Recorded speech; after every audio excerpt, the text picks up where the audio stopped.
Hello everyone, I am Mano Scaling, and I am here to help you today. I know you use this video to fall asleep, so before that, please like the video and subscribe to the channel, and also tell me where you are from and what time you are watching. Now get comfortable and relax.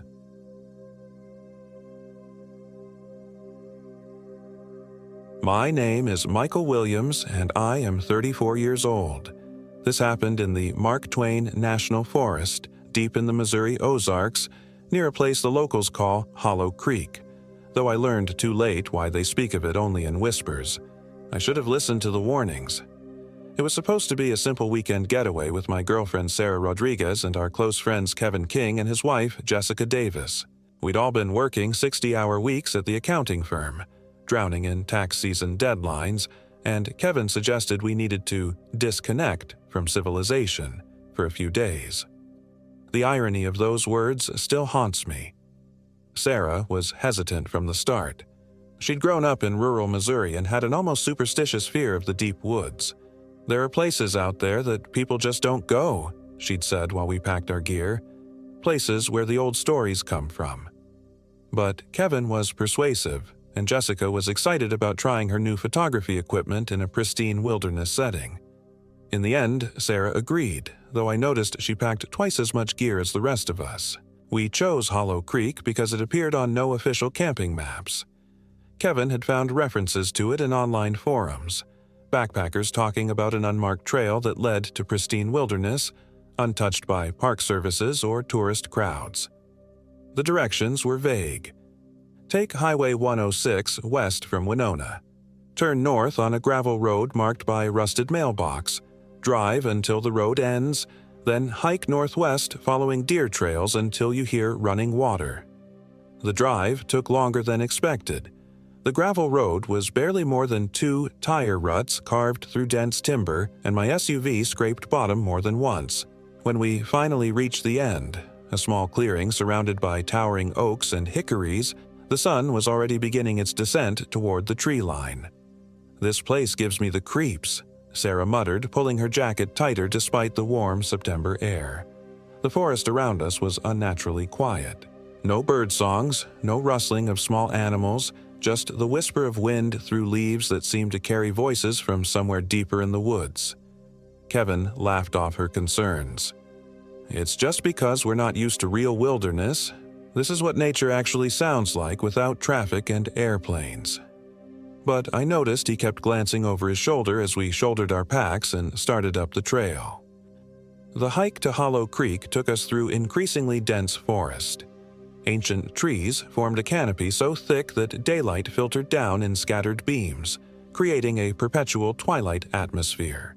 The trail, if it could be called that, was little more than a suggestion worn by deer and the occasional human footprint. More than once, we had to consult Kevin's GPS device to stay on course, though the device seemed to struggle with signal reception under the heavy canopy. The locals in Winona called this area the Hungry Hollow, Jessica mentioned casually as she snapped photos of a particularly gnarled oak tree.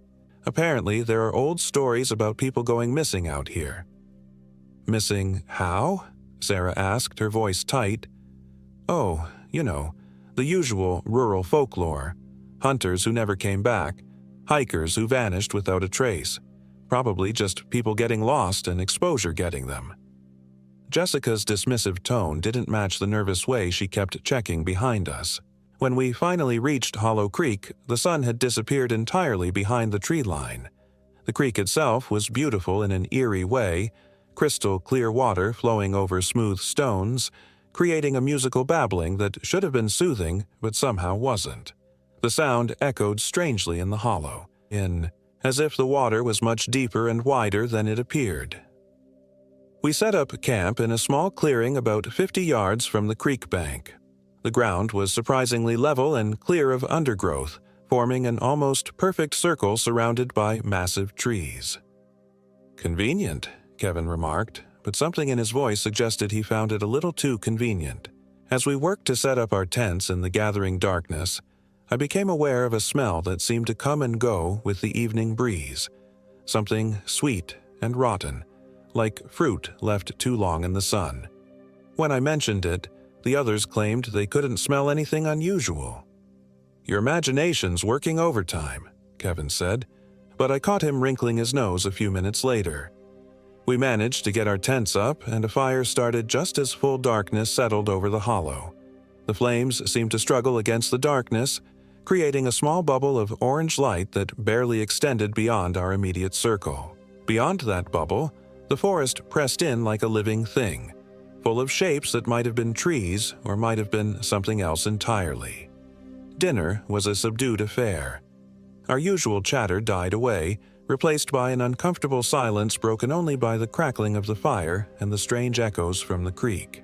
Every time one of us tried to start a conversation, it would peter out after a few exchanges, as if the forest itself was absorbing our words. "Anyone else feel like we're being watched?" Jessica whispered, her camera forgotten in her lap. We all felt it, that prickly sensation between the shoulder blades, the certainty that eyes were studying us from the darkness beyond our fire. When we tried to peer into the shadows, shapes seemed to shift and move, always just at the edge of perception.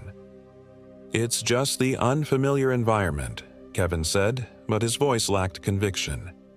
"Our brains are wired to be alert in new territory. It's evolutionary psychology." Around 10 o'clock, Sarah announced she was going to bed. "I'm exhausted," she said, though she'd seemed wide awake moments before. As she headed toward our tent, I noticed her movements were slightly off. Too fluid, too deliberate, like someone concentrating hard on appearing normal. "Sarah?" I called after her. "You feeling okay?" She turned back toward me, and in the firelight I could see her face clearly for the first time since we'd made camp. Her skin looked pale, almost translucent, and her eyes reflected the firelight like an animal's. When she smiled, it was too wide, showing too many teeth. "I'm fine, Michael. Just tired. So very tired."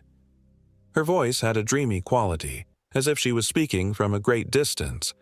Kevin and Jessica exchanged glances. "Maybe we should all turn in," Jessica suggested. "It's been a long day." But as we prepared to bank the fire, Sarah's scream shattered the night air. The sound came from inside our tent, a shriek of pure terror that seemed to go on forever before cutting off abruptly. The three of us ran toward the tent, Kevin grabbing a flashlight and a knife from his pack. "Sarah!" I shouted, fumbling with the tent zipper. "Sarah, what's wrong?" Silence. I finally got the zipper down and Kevin shined his light inside. The tent was empty. Sarah's sleeping bag was unzipped from the inside, still warm, but there was no sign of her. Her shoes were still lined up neatly at the entrance, her pack untouched. "She has to be around here somewhere," Jessica said, but her voice was shaking. People don't just vanish. We spent the next hour searching the immediate area, calling Sarah's name and sweeping our flashlights through the underbrush. The forest seemed to swallow our voices, and our lights barely penetrated the thick darkness between the trees. Worse, the smell I'd noticed earlier was getting stronger, that sweet, rotten odor that made my stomach turn. "We need to contact the Park Service," Kevin said finally, "or the local sheriff." But when he tried his cell phone, there was no signal. My phone showed the same. No bars, not even emergency service. Kevin's GPS device was displaying an error message, unable to locate any satellites. "This is impossible," Kevin muttered, shaking the device. "This thing works anywhere." We decided to take shifts keeping watch, hoping Sarah would return or that our phones would pick up a signal come morning. Jessica volunteered for the first watch while Kevin and I tried to get some rest, though sleep seemed impossible under the circumstances. I must have dozed off despite my anxiety, because I was awakened by Jessica shaking my shoulder. The fire had burned down to glowing coals, and the forest around us was pitch black. "Michael," she whispered urgently, "look." She pointed toward the tree line opposite our camp. At first I saw nothing but darkness, but gradually I made out a pale figure standing motionless between two large oaks. Even at a distance of maybe 30 yards, I could tell it was Sarah, or something that looked like Sarah. "Sarah!" I called out, scrambling to my feet. "Thank God, we've been worried sick." The figure didn't respond.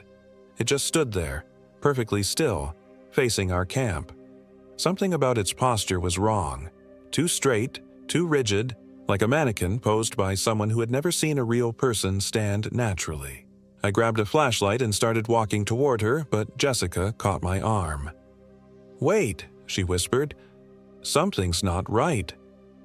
As if responding to her words, the Sarah thing tilted its head to one side at an impossible angle. Too far, like an owl turning to look behind itself. Then it smiled, and even at that distance I could see the smile was wrong. Too wide. Too many teeth. "That's not Sarah," Kevin said from behind us. His voice was barely audible but filled with absolute certainty. The thing that looked like Sarah raised one hand and waved at us. A slow, deliberate motion that seemed to go on too long. Then it turned and walked deeper into the forest, moving with an odd, gliding gait that never quite looked natural. We huddled around the rebuilt fire for the rest of the night, taking turns on watch but none of us really sleeping. Every sound from the forest, and there were many, sent our hearts racing. Branches creaking, leaves rustling, and sometimes what sounded like footsteps circling our camp just beyond the reach of our firelight. Twice more we saw the Sarah thing standing at the edge of the clearing, always in a different spot, always perfectly still until we noticed it. Each time it would wave that slow, wrong wave, then glide back into the darkness. "We have to get out of here," Jessica whispered during my watch shift, around 3 in the morning. "Something terrible has happened to Sarah, and we're next." "We can't leave without her," I replied, though part of me was starting to wonder if the real Sarah was already gone. "That thing out there isn't Sarah anymore," Kevin said quietly. "I don't know what it is, but it's not her." Dawn came slowly to Hollow Creek, filtering down through the canopy as a gray, sickly light that seemed to drain color from everything it touched. The forest looked different in daylight, smaller somehow, but also more menacing. The trees seemed to lean inward, as if the hollow was slowly contracting around us. Our phones still showed no signal, and Kevin's GPS remained useless. Worse, when we tried to retrace our steps to the trail we'd followed the previous evening, we couldn't find it. The forest looked the same in every direction, thick stands of trees with no clear paths between them. "This is impossible," Kevin muttered, consulting his compass. "We came from the southeast. The trail has to be this way." But after an hour of hiking through increasingly dense underbrush, we were forced to admit we were lost. The trees seemed to close ranks behind us as we walked, erasing any trace of our passage. When we tried to return to our campsite, it took another hour to find it, and when we did, things had been moved. Not dramatically, just small changes that might have been dismissed individually.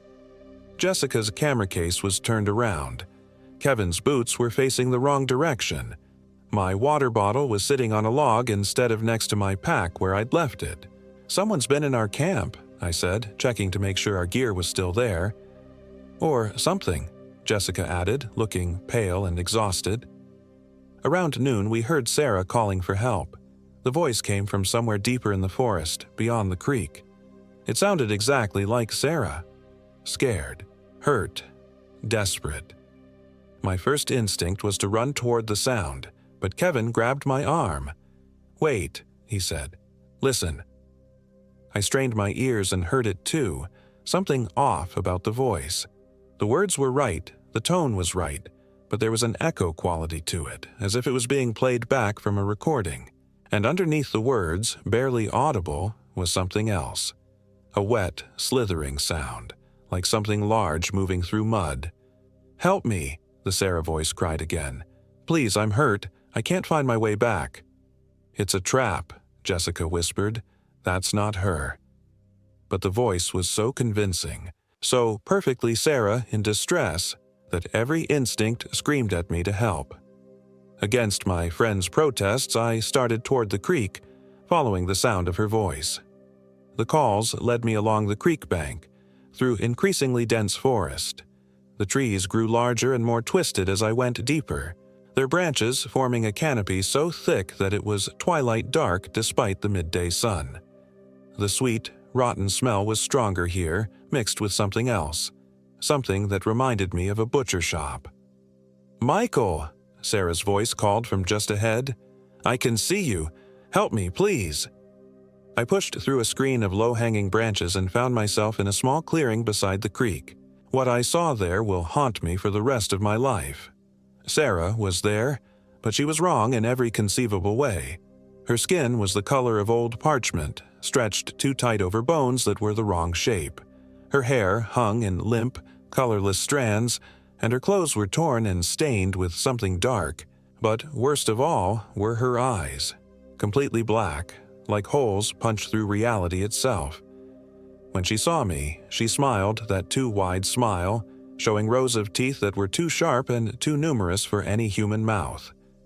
"Michael," she said in Sarah's voice, but the words seemed to come from somewhere other than her mouth. "I've been waiting for you." I stumbled backward, crashing through the underbrush in my panic to get away. Behind me, I could hear Sarah Thing laughing, a sound like breaking glass mixed with something wet and organic. By the time I made it back to camp, Kevin and Jessica were frantically packing our gear. "We're leaving," Kevin said without preamble. "Now. Whatever happened to Sarah, we can't help her, and if we stay here, we're going to end up the same way." I wanted to argue, wanted to insist we couldn't abandon Sarah, but the image of that thing with her face was burned into my mind. That wasn't Sarah anymore. Maybe it never had been. We shouldered our packs and started walking, choosing a direction at random since all our navigational tools had failed. The forest seemed to resist our efforts to leave, with branches catching at our clothes and roots appearing where we needed to step. More than once we found ourselves walking in circles, arriving back at clearings we'd passed through hours before. As the afternoon wore on, we began to hear voices calling from different directions. Sarah's voice, begging for help, but also other voices, people we didn't recognize, men and women crying out in pain or terror, calling for loved ones who might never have existed. "Don't listen," Kevin kept repeating. "Don't respond. It's trying to separate us." But Jessica was starting to crack under the psychological pressure. She kept stopping to look back, claiming she could see people following us through the trees. People who walked wrong, who moved like broken marionettes operated by a drunk puppeteer. "They're getting closer," she whispered, gripping her camera like a weapon. "They want us to join them." We were deep in the forest when full darkness fell, much earlier than it should have. The temperature dropped 20 degrees in as many minutes, and our breath began to mist in the suddenly frigid air. Our flashlights seemed weaker than they should be, their beams absorbed by the darkness after only a few feet. That's when the real horror began. The voices multiplied, coming from all around us now. Dozens of them, maybe hundreds, all calling out in languages we didn't recognize but somehow understood. They were hungry. They had been hungry for so very long, and we had come to feed them. The trees began to move, their branches reaching for us like grasping fingers. The ground beneath our feet turned soft and yielding, as if we were walking on something that had once been alive. The smell of decay was overwhelming now, mixed with something else, something that smelled like copper and fear. "Run!" Kevin gasped, grabbing Jessica's hand. "Whatever happens, don't stop running." We ran blindly through the forest, branches whipping at our faces, roots trying to trip us with every step. Behind us, the voices rose to a crescendo of rage and hunger. Something was crashing through the underbrush in pursuit, something large and wrong that breathed like a bellows and smelled like an open grave. I don't know how long we ran. Time seemed to stretch and compress randomly, minutes feeling like hours while hours passed in what felt like seconds. Sometimes I was running with Kevin and Jessica. Sometimes I was alone. Sometimes I was running with people I didn't recognize who might have been other lost souls trapped in this nightmare forest. Eventually, impossibly, I saw lights ahead. Real lights. The warm yellow glow of windows in the darkness. We burst out of the forest onto a paved road where a Missouri State Highway patrol car was parked with its engine running and its spotlight sweeping the tree line. Jesus Christ, the trooper said as we stumbled into his headlight beams. Where the hell did you three come from? We were taken to a hospital in West Plains, where we were treated for exposure, dehydration, and what the doctors politely called acute stress reaction. According to the official report, we had been missing for 6 days, though it felt like we'd only been in the forest for 2 nights. Search and rescue teams had been looking for us since Kevin's brother reported us overdue from our camping trip. They never found Sarah. The official explanation was that she had become disoriented in the dark, fallen into the creek, and been swept away by the current. Her body was never recovered, which wasn't unusual given the difficult terrain and the number of deep pools and underground caverns in the area. But I know better. 3 months later, I received an email from an address I didn't recognize. The subject line was simply, "Miss me?" and the message contained a single photograph, a blurry image that looked like it had been taken with Jessica's camera. It showed our campsite at Hollow Creek, but the timestamp indicated it had been taken weeks after our rescue. In the background, barely visible among the trees, was a pale figure waving. I've moved since then, changed my phone number, deleted all my social media accounts. Kevin and Jessica have done the same. We don't talk about what happened, and we've never spoken to each other since that night in the hospital. But sometimes, late at night when I'm trying to sleep, I hear Sarah's voice calling my name from somewhere far away. And sometimes, just sometimes, I'm tempted to answer. Because whatever took Sarah is still out there, in that hollow where time moves differently and the forest is always hungry, and it's still waiting for us to come back and feed it. The worst part is that sometimes, in the darkest hours before dawn, I want to go back. There's something seductive about that place, something that calls to the part of us that's tired of fighting, tired of running, tired of being afraid. But I've seen what happens to people who answer that call, and I know that if I ever do go back to Hollow Creek, I won't be coming back as myself. The thing that wears Sarah's face is still out there, still wearing her smile and speaking with her voice, and every day it gets a little better at being human. Sometimes I wonder if it's learned enough to walk among us now, to leave the forest and hunt in places where people don't expect monsters to exist. Sometimes I think I see Sarah in crowds, in the corners of my vision, always just far enough away that I can't be sure. But I never look too closely. Because some doors, once opened, can never be closed again, and some things that pretend to be human are better left undisturbed.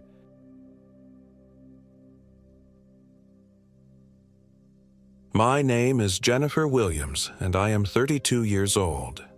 This happened in the remote wilderness of Devil's Backbone in the Missouri Ozarks near the 11-Point River, where the ancient limestone ridges cut through the forest like the spine of some primordial beast. I should have known better than to trust Marcus Reed with planning our corporate retreat. The man had always been too eager to prove himself, too desperate to impress our boss at the consulting firm where we both worked as senior analysts. When he suggested a 3-day team-building hiking expedition to some godforsaken corner of southern Missouri, I should have declined. But Sarah Rodriguez from marketing had been excited about the idea, and I'd harbored a quiet crush on her for months. "It'll be amazing," Marcus had said, spreading topographical maps across the conference table with the fervor of a conquistador. Devil's Backbone is completely off the grid. No cell towers, no tourists, just pure wilderness. We'll hike the ridge trail, camp at the old settlement ruins, and really disconnect from the digital world. Sarah had leaned forward, her dark eyes bright with interest. "How remote are we talking?" "Remote enough that the locals in Pomona warned me against going," Marcus had laughed. "They've got all these ridiculous superstitions about the area. Something about missing hikers and strange lights. Pure folklore, obviously." I remember the chill that had run down my spine at his words, though I'd dismissed it as air conditioning. If only I'd listened to that instinct. The 3 of us left St. Louis early on a Friday morning in October, driving Marcus's Jeep through increasingly desolate countryside. The autumn colors were spectacular. Brilliant reds and golds painting the rolling hills, But as we wound deeper into the Ozarks, the beauty took on an ominous quality. The trees seemed to press closer to the narrow roads, their branches forming tunnels of shadow that swallowed our headlights even in midday. We stopped for supplies in Pomona, a tiny town that seemed frozen in time. The elderly clerk at the general store, a weathered man named Earl, had squinted at our hiking gear with obvious disapproval. "Y'all headed up to Devil's Backbone?" he'd asked, his voice carrying a thick Missouri drawl. Marcus had nodded enthusiastically. "That's right. Beautiful country up there." Earl had shaken his head slowly. "Ain't been beautiful in these parts for a long time, son. Not since the Taggart family went missing up there in '89. Then them college kids in '03. Most recently, that park ranger in 2019. He'd fixed us with pale blue eyes that seemed to look right through us. "You sure you can't find somewhere else to play?" "We'll be fine," Marcus had said dismissively, but I noticed his voice had lost some of its confidence. The old man had rung up our supplies in silence, but as we turned to leave, he'd called out, "If you insist on going, whatever you do, don't follow any voices you hear after dark. And if someone comes back to camp acting different, don't trust them, not even if they look exactly like your friends." Sarah had laughed nervously as we loaded the Jeep. "These locals really know how to lay on the atmosphere, don't they?" But I noticed she kept glancing back at the store as we drove away. The trailhead was marked by a rusted Forest Service sign that had seen better decades. The parking area was nothing more than a gravel clearing barely wide enough for 2 vehicles, surrounded by towering oaks and maples whose canopy blocked most of the afternoon sun. As we shouldered our backpacks, the silence was absolute. No bird songs, no insect hum, nothing but the whisper of wind through leaves that sounded almost like voices. The trail was narrow and poorly maintained, forcing us to hike single file with Marcus leading, followed by Sarah, then me bringing up the rear. For the first hour, the going was relatively easy, winding through dense hardwood forest along the base of the ridge, but as we began to climb, the path became treacherous. Loose limestone scree that shifted underfoot, exposed roots that seemed to reach out like gnarled fingers, and sudden drop-offs hidden by undergrowth. According to the map, the old settlement should be about 3 miles up, Marcus called back, consulting his GPS. "We can make camp there before dark." But the GPS had begun acting strangely, showing our position jumping erratically across the screen. Sometimes it showed us miles from where we should be, sometimes it showed no signal at all, and once, most disturbing of all, it showed us as being in 3 different locations simultaneously. "Technology," Marcus had muttered, switching it off. "Good thing I brought paper maps as backup." The paper maps, however, seemed to be suffering from their own problems. The trail we were following didn't match the path marked on any of the 3 different maps Marcus had brought. Landmarks that should have been visible weren't there, while features not marked on any map loomed around us like silent sentinels. As the afternoon wore on, the wrongness became impossible to ignore. The forest was too quiet, too still. In 3 hours of hiking, we hadn't seen a single bird or squirrel. Even the insects seemed to have abandoned this place. The very air felt thick and oppressive, carrying scents that shouldn't exist in an October forest. The cloying sweetness of decay mixed with something metallic and sharp that made my sinuses burn. "Does anyone else smell that?" Sarah had asked around the 2-hour mark, wrinkling her nose. "Smell what?" Marcus had replied, but I could see the tension in his shoulders. I'd smelled it too, that wrong smell that seemed to get stronger the higher we climbed. It reminded me of the morgue where I'd identified my father's body after his car accident. That particular combination of disinfectant and something else, something fundamentally wrong with the natural order. The sun was setting by the time we reached what the maps claimed was the old settlement site. In reality, it was nothing more than a small clearing dominated by the crumbling foundation of a single building and the rusted remnants of what might once have been a water pump. Scraggly trees pressed in from all sides, their branches forming a canopy so thick that the clearing existed in perpetual twilight. "This is it?" Sarah had asked, unable to hide her disappointment. Marcus was consulting his maps again, frowning. According to this, there should be several buildings, maybe even a small cemetery. This doesn't match at all. But we were losing daylight fast, and none of us wanted to continue hiking in the dark. We set up our tents in a rough triangle around the foundation, though I noticed we all unconsciously positioned them as far from the ruins as possible. The wrongness intensified as night fell. Our campfire refused to catch properly, the flames sputtering and dying even with plenty of dry kindling. When it finally took hold, the fire burned with an unsettling blue-green tinge that cast strange shadows on the surrounding trees. The shadows seemed to move independently of the flames, writhing and reaching toward us with grasping fingers. "Must be mineral deposits in the wood," Marcus had said, but his voice was tight with forced casualness. We ate our simple dinner in relative silence, each lost in our own thoughts. The forest around us remained unnaturally quiet, as if every living thing had fled from this place. But occasionally, just at the edge of hearing, we caught whispers of sound that might have been wind through leaves or might have been something else entirely. "Did you guys hear that?" Sarah had asked suddenly, her head cocked to one side. We all listened intently, but heard nothing. "Hear what?" I'd asked. "I thought it sounded like someone calling my name. From out there." She gestured toward the tree line, her face pale in the flickering firelight. Marcus had laughed, but it sounded forced. "Just the wind. This place has great acoustics. Sound carries in weird ways." But I'd heard it too, though I didn't want to admit it. A voice, soft and distant, calling, "Sarah, Sarah," from somewhere in the darkness beyond our small circle of light. We'd turned in early, each retreating to our separate tents with mutual goodnights that fooled no one.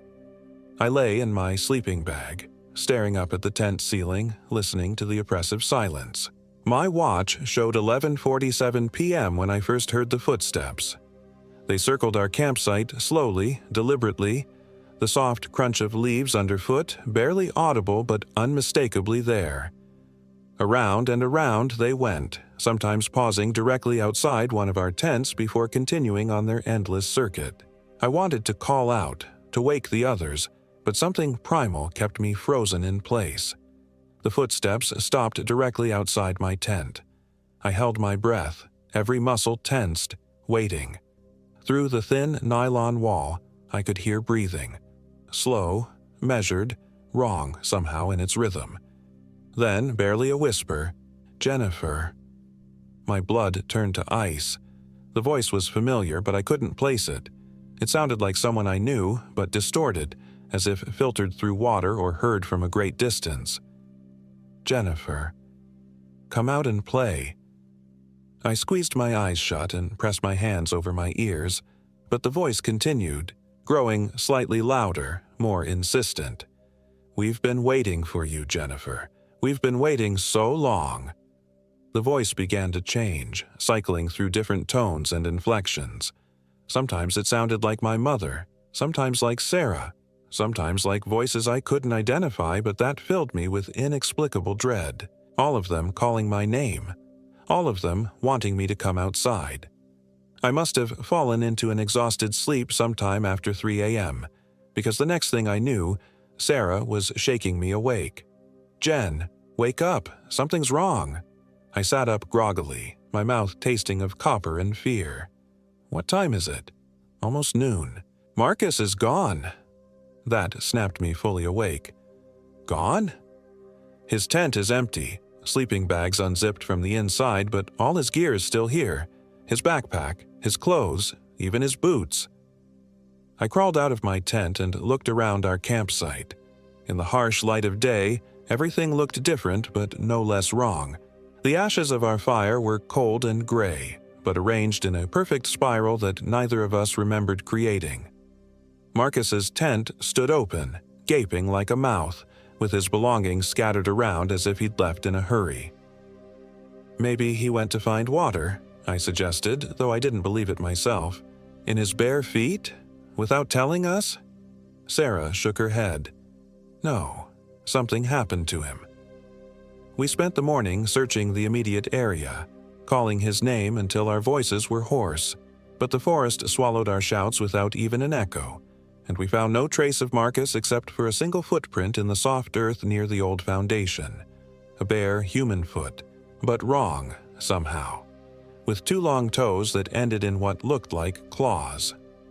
"We need to get out of here," Sarah said as we returned to camp empty-handed. "We need to hike back to the car and call for help." I agreed completely, but as we began breaking down our campsite, we discovered our first real problem. During the night, something had happened to our supplies. The food in our packs had spoiled, transformed into writhing masses of maggots and decay that filled our packs with that same metallic stench we'd been smelling since our arrival. Our water had turned brackish and foul, undrinkable. Even our spare batteries had corroded, leaking acid that had eaten through our flashlights and GPS units. "How is this possible?" Sarah whispered, staring at her ruined backpack. "This stuff was fine last night." I didn't have an answer. In 12 hours, everything we needed for survival had been systematically destroyed by forces I couldn't begin to understand. "We still have to try," I said. "If we follow the trail back down, we should reach the parking area by evening." But when we looked for the trail, we couldn't find it. The path that had brought us to this cursed place had simply vanished, as if it had never existed. We spent 2 hours searching the perimeter of the clearing, but found nothing but impenetrable undergrowth and sheer limestone cliffs that hadn't been there the day before. "This is impossible," Sarah kept repeating. "Trails don't just disappear." But this one had, leaving us stranded in a clearing that seemed to exist outside the normal rules of geography and time. As the afternoon wore on, our situation became increasingly desperate. Without food or water, we couldn't survive more than a few days. Our cell phones showed no signal, and worse, they were displaying impossible times and dates. Sometimes showing it was still Friday, sometimes claiming it was already Thursday of the next week, sometimes displaying dates that wouldn't occur for months. "Something is very wrong with time here," I said, staring at my phone's screen as it cycled through random dates. Sarah nodded, her face pale.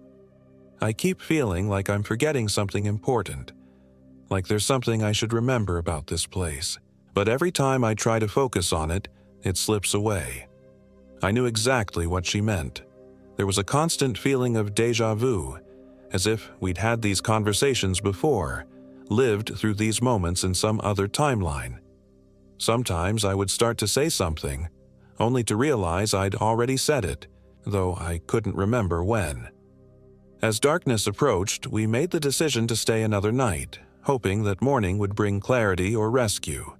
We gathered what dry wood we could find and attempted to build another fire, but again it burned with that sickly blue-green flame that cast wrong shadows on the trees around us. "Look at the shadows," Sarah whispered, pointing at the ground around our fire. I looked and felt my stomach lurch. Our fire was casting 3 shadows, not 2. The third shadow was tall and thin, with arms that were too long and fingers that ended in sharp points. It moved independently of Sarah and me, sometimes reaching toward us, sometimes beckoning toward the tree line.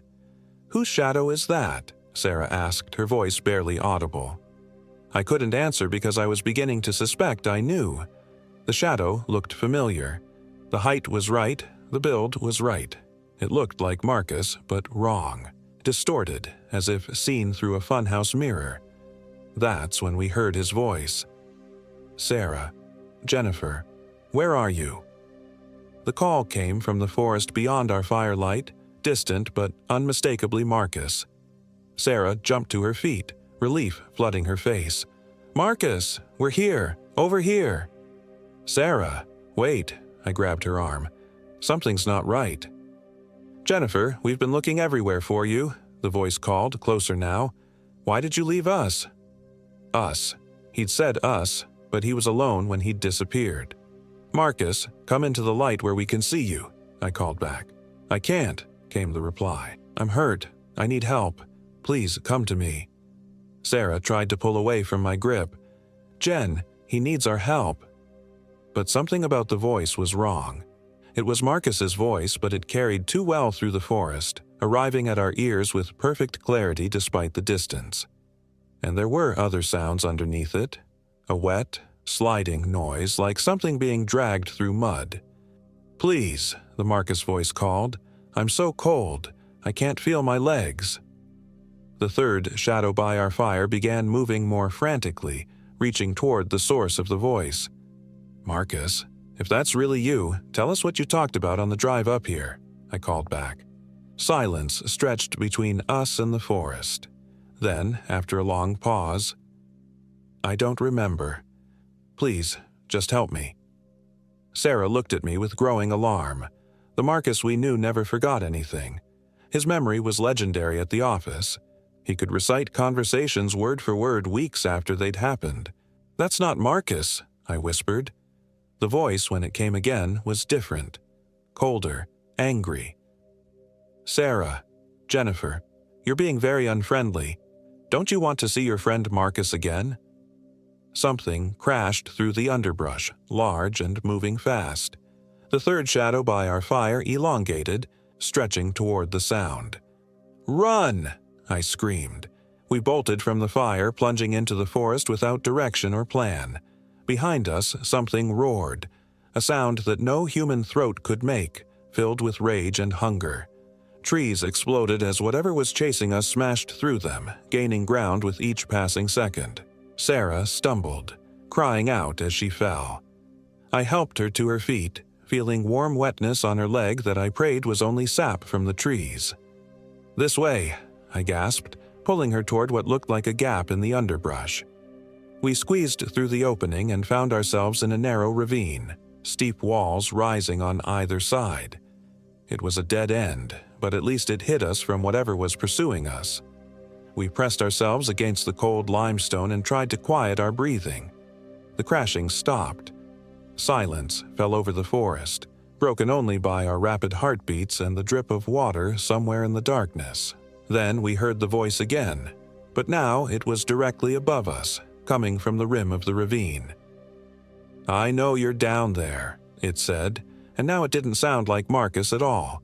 It was something older, hungrier, wearing Marcus's voice like an ill-fitting mask.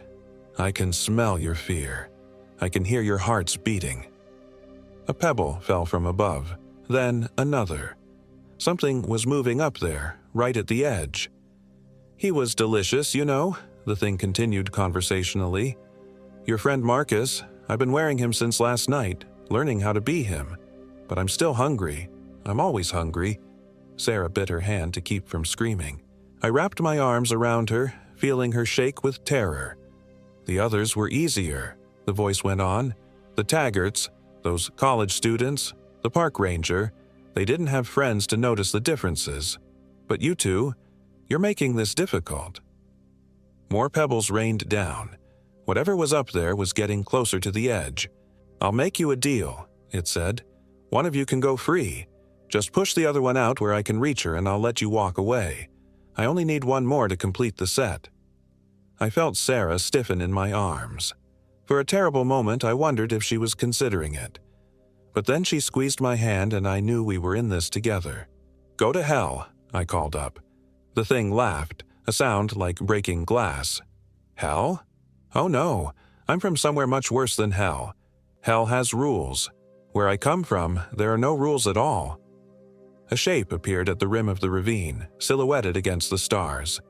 It might once have been human, but it had been changed, stretched and twisted into something that violated the natural order. Arms that were too long, fingers that were too sharp, and a face that flickered between Marcus's familiar features and something else, something that hurt to look at directly. "Last chance," it said, beginning to climb down the ravine wall with spider-like grace. I looked around desperately and spotted something that made my heart leap, a narrow crack in the ravine wall, barely wide enough for a person to squeeze through. I nudged Sarah and pointed, and she nodded understanding. "Now," I whispered. We lunged for the crack as the thing dropped from the wall behind us. I felt claws rake across my back, tearing through my jacket and into skin, but we managed to squeeze into the passage. The thing roared in frustration, too large in its current form to follow. The passage was tight, barely wide enough for our shoulders, and seemed to go on forever. We crawled through absolute darkness, feeling our way by touch, listening to the sounds of the thing trying to dig its way in after us. The limestone walls were wet and slick, covered in some kind of moss that felt wrong under our hands, too warm and too soft. After what felt like hours but might have been minutes, we emerged into another clearing. This one was different. Older, more wrong. The trees here were enormous, their trunks twisted into impossible spirals, their branches forming geometric patterns that hurt to look at. And in the center of the clearing stood a structure that shouldn't exist. It was a house, but built from materials that didn't belong in Missouri or anywhere else on Earth. The walls seemed to be made of compressed shadow, solid but translucent, shifting and flowing like liquid. The roof was covered in what looked like stars, but they moved and pulsed with their own inner light.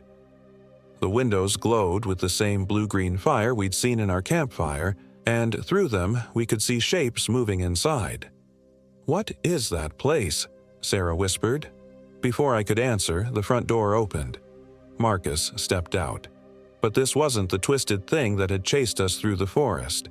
This looked exactly like the Marcus we knew. Same height, same build, same clothes he'd been wearing when he disappeared. He smiled when he saw us, his familiar, lopsided grin that had charmed clients and colleagues for years. "There you are," he called out, jogging toward us. "I've been looking everywhere for you two. Where have you been?" Sarah started forward, relief evident on her face, but I grabbed her arm. "Stay back," I hissed. Marcus stopped, hurt confusion crossing his features. "Jen, what's wrong? It's me." "Prove it," I said. "Tell us something only Marcus would know." He laughed, but it was Marcus's laugh, perfectly reproduced. "Come on, this is silly. Remember what I said about the quarterly reports? How Davidson's analysis was completely wrong about the market projections." It was something Marcus would say. It sounded exactly right, but there was something in his eyes, something cold and hungry that didn't belong in Marcus's face. "That's not specific enough," I said. "What did you say about Sarah's presentation last month?" Marcus's smile faltered for just a moment. It was very good, very professional. But the real Marcus had called Sarah's presentation fucking brilliant, and had spent 20 minutes explaining why her marketing strategy was going to revolutionize their approach to client acquisition. He never would have used the generic term professional to describe work he admired. "You're not Marcus," I said.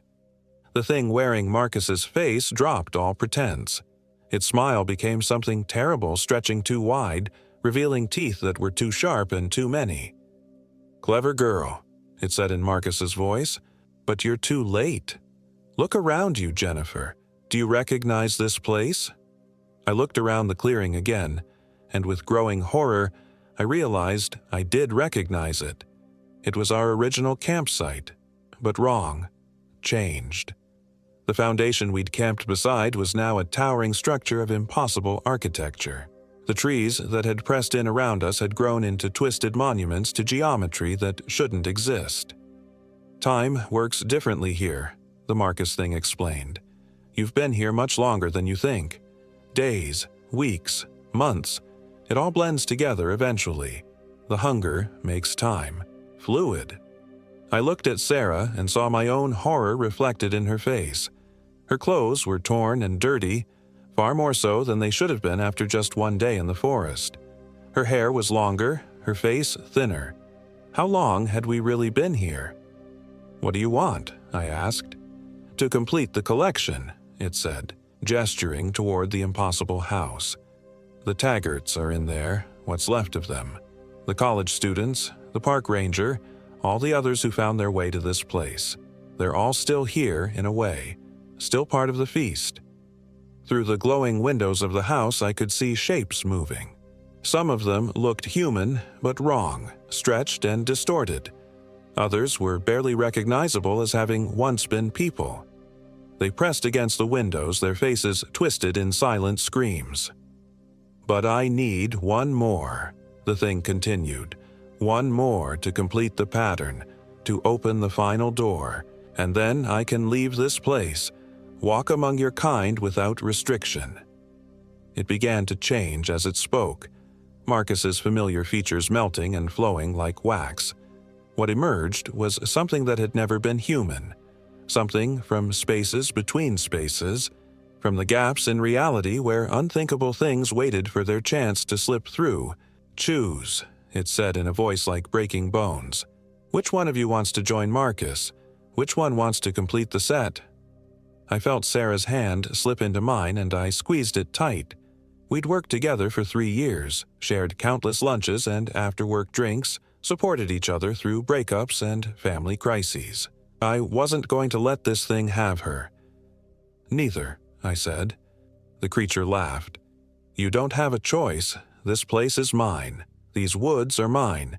You can't leave without my permission, and I won't give it until one of you feeds the collection." But even as it spoke, I noticed something. The twisted trees around the clearing weren't growing randomly. They formed a pattern, a complex geometric design that hurt to look at directly. And at the center of that pattern, where the impossible house stood, there was a weakness. The shadows that made up its walls were thinner there, more translucent. I remembered something from a folklore class I'd taken in college, a half-remembered lecture about binding circles and protective geometries. The professor had talked about how certain arrangements of natural elements could contain supernatural forces, but also how disrupting those arrangements could break the containment. The trees, they weren't just decorative, they were a prison. The creature wasn't keeping us here by choice. It was trapped here too, bound by the same geometry that made this place possible. "You can't leave either," I said suddenly. "Can you? You're trapped here just like everyone else." The creature's face twisted with rage. "Clever, but too late. Once the collection is complete, the binding breaks. I'll be free to walk your world." But I was already moving, pulling Sarah with me toward the nearest twisted tree. If I was right, if the trees were part of a binding pattern, then changing the pattern might... The creature roared and lunged toward us, but as I reached the tree, I threw my full weight against it. The trunk was smaller than it appeared, and after months or years of standing in unnatural positions, it was unstable. It toppled with a crash that shook the entire clearing. The effect was immediate. The impossible house flickered, its shadow walls becoming translucent. The geometric patterns in the trees began to collapse, and with them, the integrity of the space itself. "What have you done?" the creature shrieked, its form becoming less stable, less real. "Set everyone free," I said. The windows of the house exploded outward and shapes poured out. Not the twisted forms I'd seen before, but people. Real people, confused and disoriented but human. The Taggart family looking exactly as they had in 1989. The college students from 2003. The park ranger from 2019. And Marcus, the real Marcus, stumbling out of the collapsing structure with confusion written across his face. "Jennifer, Sarah, what? Where are we?" The creature made one last desperate lunge toward us, but it was too late. The binding was broken, the geometry collapsed, and the space between spaces was closing. With a final scream of rage and hunger, it was pulled back into whatever impossible realm had spawned it. The clearing shuddered and began to fade around us. The last thing I remember was Sarah's hand in mine, and the feeling of falling through layers of reality. We woke up in the parking area at the trailhead, lying beside Marcus's Jeep. All 3 of us, exactly as we'd been when we'd started our hike. Our gear was packed and ready, our food and water unspoiled, our phones showing normal time and date. Late Friday afternoon, just as we'd left. Did that really happen?" Sarah asked, staring at the forest trail that looked perfectly normal in the afternoon sunlight. Marcus shook his head slowly. "I remember something. Like a dream. But that's impossible, right? We just got here." But I noticed things the others didn't. Sarah's hair was an inch longer than it had been that morning. Marcus had a thin scar on his palm that hadn't been there before. And when I checked my phone, buried in the metadata of a photo I'd taken before our hike, the timestamp showed a date 3 months in the future. We'd been gone much longer than we remembered, trapped in a place where time moved differently, where a creature older than human civilization had collected its prey. And we'd escaped, but at a cost. Sometimes, late at night, I still hear voices calling my name from dark places. Sometimes I catch glimpses of impossible geometries in the corners of my vision. And sometimes, when the light hits Sarah or Marcus just right, I see something else looking out through their eyes. Something patient, something hungry, something that followed us back from the spaces between spaces. The official report said we'd suffered from exposure and hypothermia, that we'd experienced shared hallucinations due to dehydration and stress. The other missing people, the Taggarts, the college students, the park ranger, they were never found. As far as the authorities were concerned, they never existed. But I know better. I know what's waiting in the deep woods, in the places where reality grows thin. I know why the locals in small towns whisper warnings about certain trails, certain clearings, certain ridges with names like Devil's Backbone. And I know that some hungers are never truly satisfied, only temporarily contained. The creature is still out there, somewhere in the spaces between spaces, gathering its strength for another attempt, building a new collection, one lost hiker at a time. Which is why I'm writing this down, leaving this record. Because someday, someone else will ignore the warnings. Someone else will venture into those deep woods with maps that don't match the territory and GPS units that show impossible locations. When they do, I hope they remember this story. I hope they recognize the signs, the too quiet forest, the fires that burn the wrong color, the voices that call from the darkness using familiar names. And I hope they run, because some doors, once opened, can never truly be closed again. Some hungers, once awakened, never stop feeding.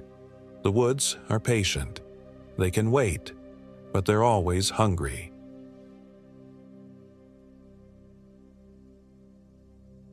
My name is Michael Williams, and I am 34 years old. This happened in the remote wilderness of Devil's Backbone, Missouri, deep in the Mark Twain National Forest, where the 11-Point River cuts through limestone bluffs like God's own butcher knife. I should have listened to Sarah when she said the whole trip felt wrong from the start.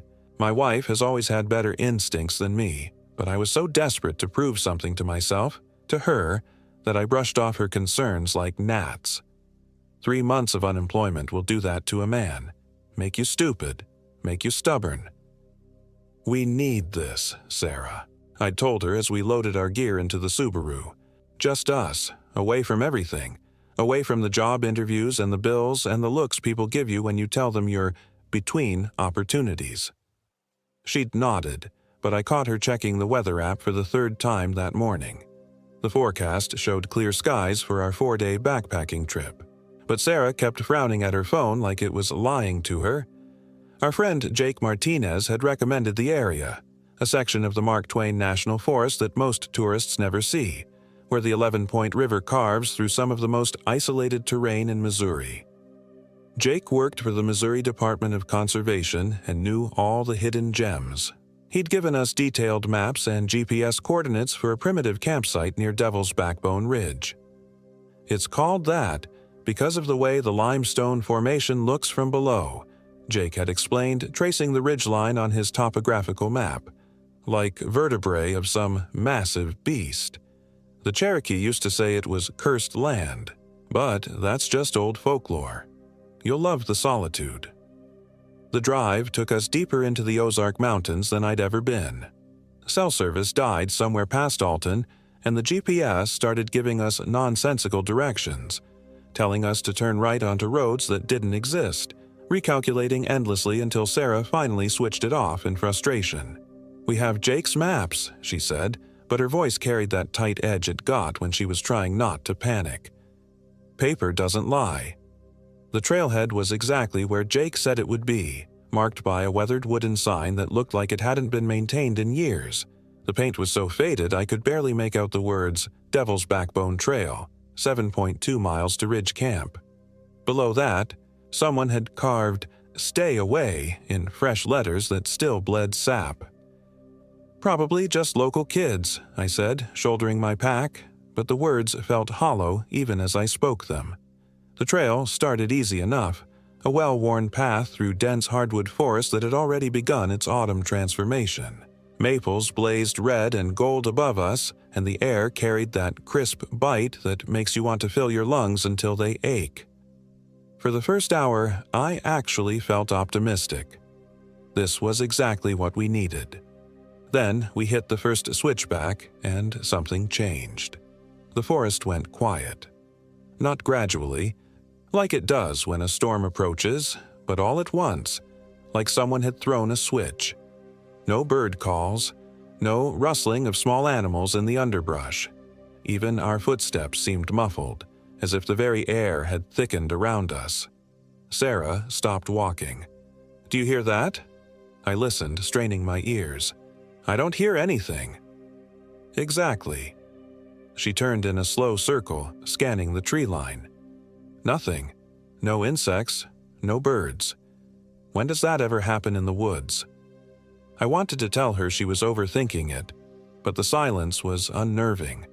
The kind of quiet that makes your ears ring and your heart beat too loud in your chest. We stood there for maybe 30 seconds before Sarah shook her head and started walking again. "Let's just get to the campsite," she said. The trail grew steeper as we climbed toward the ridge. My pack, which had felt reasonable that morning, now seemed to gain weight with every step. Sweat stung my eyes despite the cool air, and my breathing came harder than it should have for someone in decent shape. Sarah was struggling too. I could hear her labored breathing behind me, though she never complained. By the time we reached Ridge Camp, the sun was already low in the western sky, painting the limestone bluffs in shades of amber and blood. The campsite sat on a narrow shelf of rock about halfway up Devil's Backbone, with a view that should have been breathtaking. Should have been. Instead, looking out over the 11-Point River Valley filled me with a creeping sense of wrongness I couldn't explain. The proportions seemed off somehow, like a photograph that's been stretched just enough to make you dizzy. The river below appeared to flow uphill in places, defying logic and geometry. "Mike!" Sarah's voice was tight with controlled fear. "Look at this." She was standing beside the fire ring, a circle of blackened stones that showed years of use. But inside the ring, instead of old ashes and charred wood, there were bones. Small ones, like from rabbits or squirrels, but arranged in a pattern that was definitely not natural. They formed a rough spiral that seemed to draw the eye inward, toward a central point where something dark and oily had stained the stone. "Animals," I said, but my voice cracked. "Some predator's been using this spot." Sarah gave me a look that could have cut glass. "Predators don't arrange bones in geometric patterns, Mike."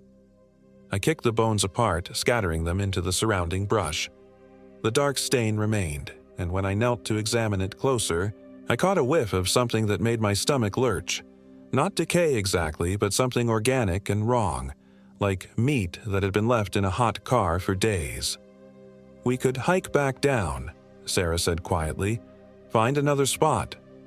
I almost agreed. Every instinct I had was screaming at me to get away from this place, to put as much distance as possible between us and whatever had arranged those bones.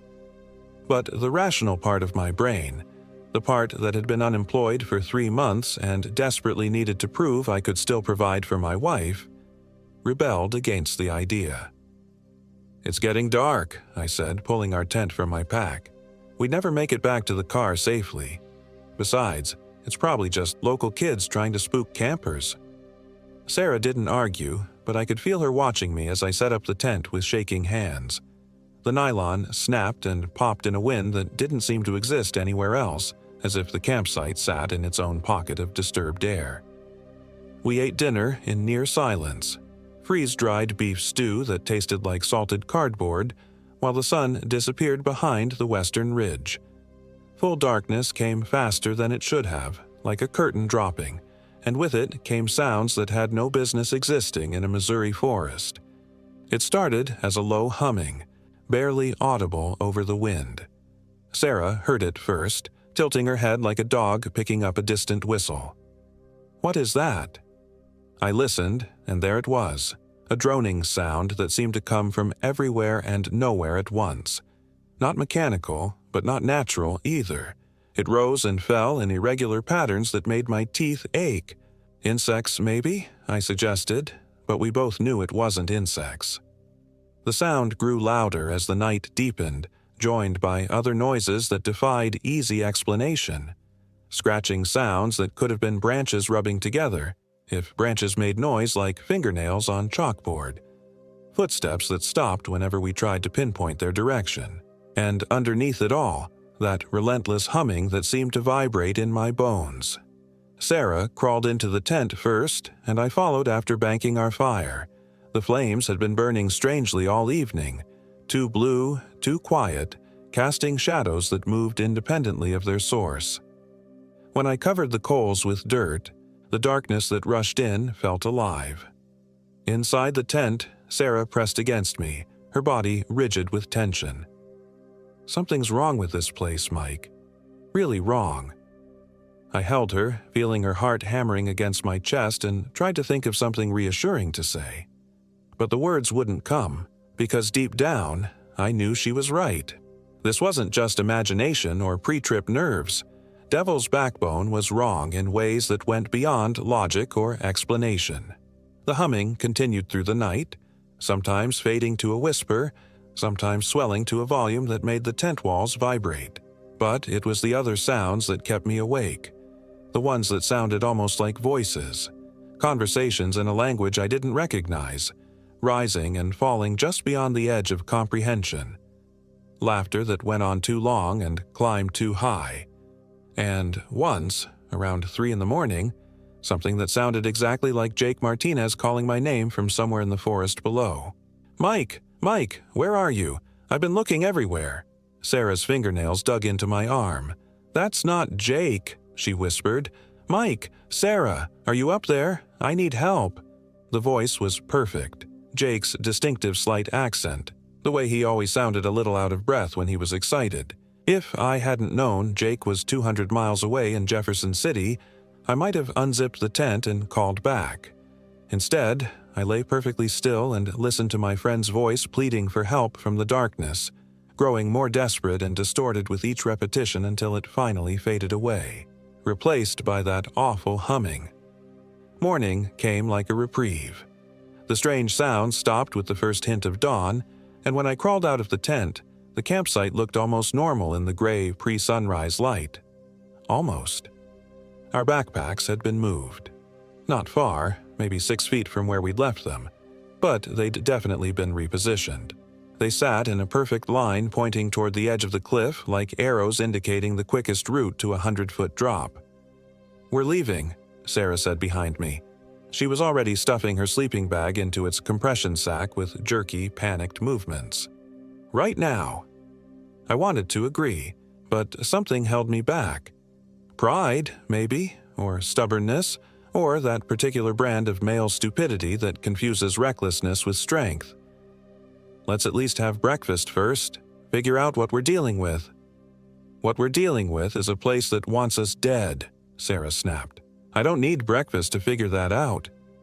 But I was already pulling out the camp stove, determined to maintain some semblance of normalcy. The butane ignited with a clean blue flame that looked reassuringly ordinary after the previous night's display, and soon I had water boiling for coffee. That's when we noticed the smell. It drifted up from somewhere below the campsite, sweet and cloying, like flowers left too long in a vase. But underneath the sweetness lurked something else, something that made my mouth water in all the wrong ways and set off every primal alarm my ancestors had developed over millions of years of avoiding death. "Decomposition," Sarah said flatly. "Something big." I knew she was right, but I couldn't bring myself to acknowledge it. Instead, I poured coffee with hands that shook only slightly and tried to convince myself we were overreacting to perfectly normal wilderness phenomena. The coffee tasted like dirt and desperation. We broke camp in record time, both of us eager to put distance between ourselves and whatever was rotting in the valley below. But as we shouldered our packs and started down the trail, I realized something that made my blood turn to ice water in my veins. The path was different. Not dramatically. The main trail was still there, still recognizable. But the smaller paths that branched off it, the game trails and erosion channels that create the complex network of any established hiking area, had changed. New paths appeared where none had existed the day before, while others had vanished entirely, leaving only unmarked forest floor. "This isn't right," Sarah said, consulting Jake's map. "According to this, there should be a creek crossing about half a mile down. But look." She pointed to our left, where a well-worn path disappeared into dense underbrush. A path that definitely hadn't been there when we'd hiked up the day before. "Maybe we took a wrong turn," I suggested, but even as I said it, I knew it wasn't true. There had been no other turns, no opportunities to deviate from the main trail. This was the same path we'd followed yesterday, but someone, or something, had rearranged the landscape overnight. We pressed on, following what we hoped was the main trail, but with each step, our situation became more obvious and more terrifying. The forest around us was changing, subtly but constantly, like a living maze that reconfigured itself when we weren't looking directly at it. Trees that should have been familiar landmarks had vanished, replaced by identical specimens in slightly different positions. Rock formations appeared and disappeared.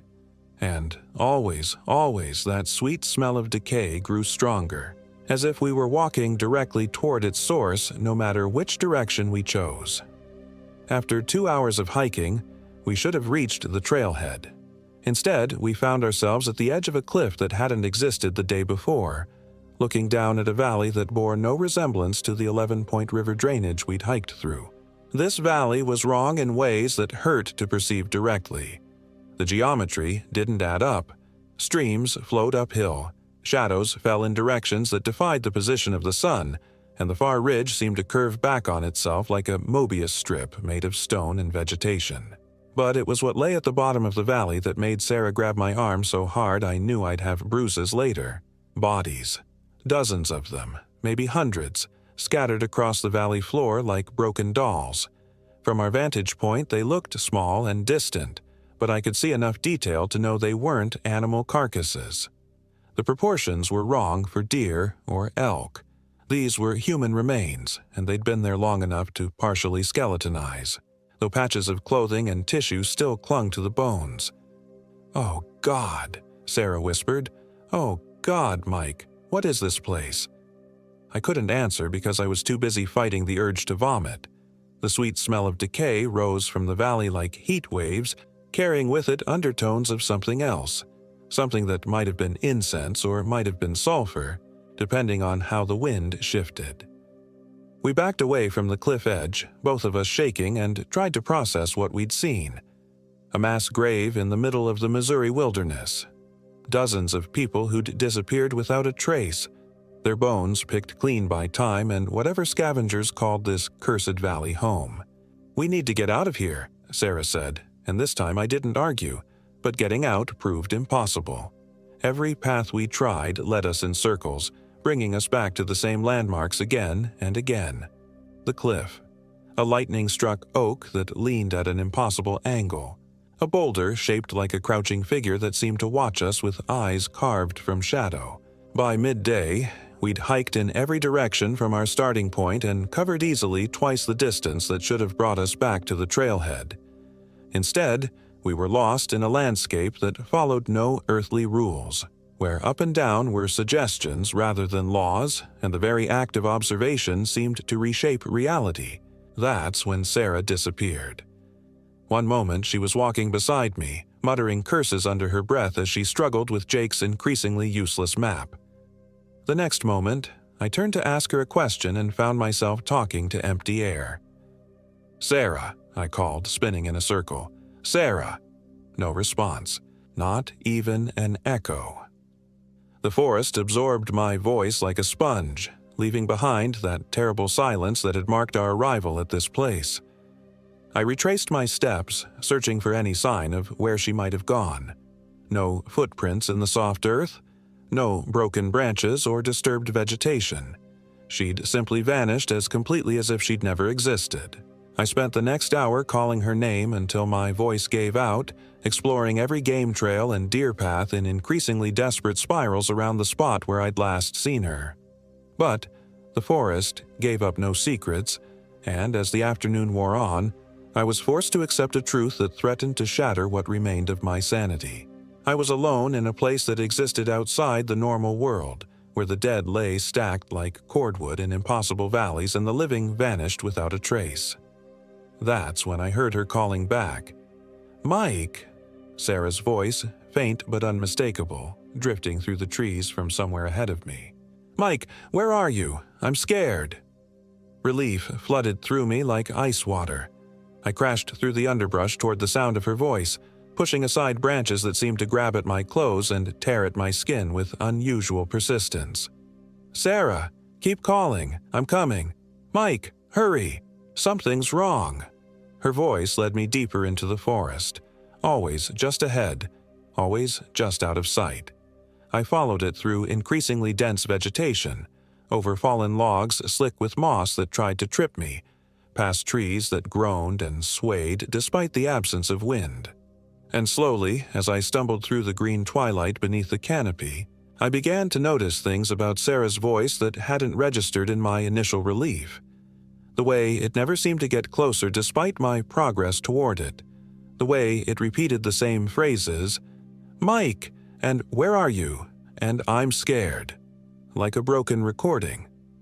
Most disturbing of all was the way it never paused for breath. I stopped walking and listened more carefully.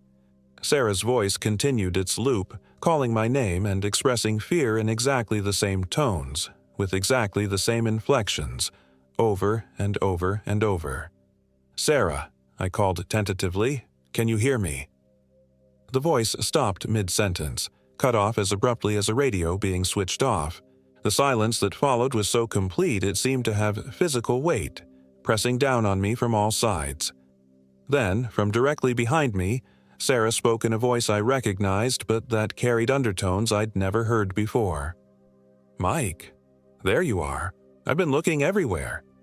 I turned around, and there she was, my wife of 8 years, standing 10 feet away in a shaft of golden sunlight that seemed to emanate from her rather than filter down through the canopy. She looked exactly like herself. Same auburn hair, same green eyes, same slightly crooked smile that had made me fall in love with her in the first place. Except she was smiling too wide, and she hadn't blinked once since I'd turned around. "Sarah?" I took a step toward her, and she took a matching step back, maintaining the distance between us. "Where did you go? I've been looking for you for hours." "I got lost," she said, and her voice was perfect. Exactly right, except for the fact that her lips didn't quite match the words, like a badly dubbed foreign film. "But I'm found now. We can go home." She extended her hand toward me, and I saw that her fingernails had grown. Not much, just enough to extend past the tips of her fingers in sharp, yellowed points that looked more like claws than nails. "Sarah," I said carefully, "what happened to your hands?" She looked down at them with apparent surprise, as if seeing them for the first time. "Oh, those. I had to climb, to get away from the things in the dark." "What things?" Her smile widened further, revealing teeth that were too sharp and too numerous to fit in a human mouth. "The things that used to be people. Like me." I ran. I crashed through the forest in blind panic, branches whipping at my face and roots trying to send me sprawling, while behind me the thing that looked like my wife called my name in Sarah's voice. But now I could hear the wrongness in it clearly, the way it never quite synced with the movement of lips, the subtle electronic hum that underlay each syllable. "Mike, don't run. I love you. We can be together forever." The words followed me through the trees, growing more distorted with distance until they sounded like they were being played through a broken speaker. But even as the voice faded, I could hear footsteps keeping pace with me, not quite matching my rhythm, sometimes too fast, sometimes stopping entirely before resuming at inhuman speed. I don't know how long I ran. Time seemed to have no meaning in that place, where the sun never moved from its position directly overhead and the shadows fell in directions that defied physics. I ran until my lungs burned and my legs felt like water, and then I ran some more because stopping meant facing whatever was chasing me. Finally, my body gave out. I collapsed behind a massive oak tree, gasping for air that tasted of copper and decay, and tried to listen for sounds of pursuit. The forest was silent except for my own ragged breathing and the rapid hammering of my heart. I waited there for what felt like hours, expecting at any moment to hear Sarah's voice calling my name or to see her familiar form stepping out from behind a tree. But nothing came. Whatever had been chasing me had either given up or was waiting for me to make the next move. As my breathing slowly returned to normal, I forced myself to think rationally about my situation. I was lost in what appeared to be an area of wilderness that existed outside normal space and time. My wife had vanished and been replaced by something that wore her face but wasn't her. I had no food, no water, and no clear way back to civilization. The logical thing to do would be to stay where I was and wait for rescue. But logic seemed to have little application in this place, and I had a growing certainty that no rescue was coming. Whatever force governed Devil's Backbone didn't want people to leave. I pulled out Jake's map and spread it on the ground, trying to make sense of our route and figure out where I might be.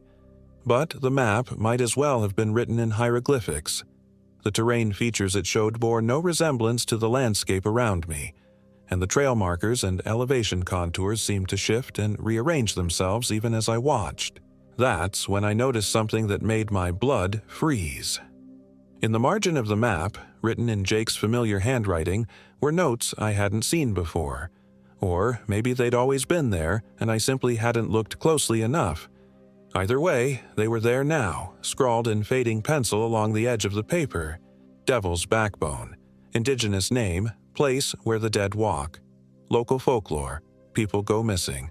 Come back wrong. Doc reports 47 disappearances since 1987. Do not camp above the Bone Valley. I stared at the notes until my eyes watered, reading them over and over again.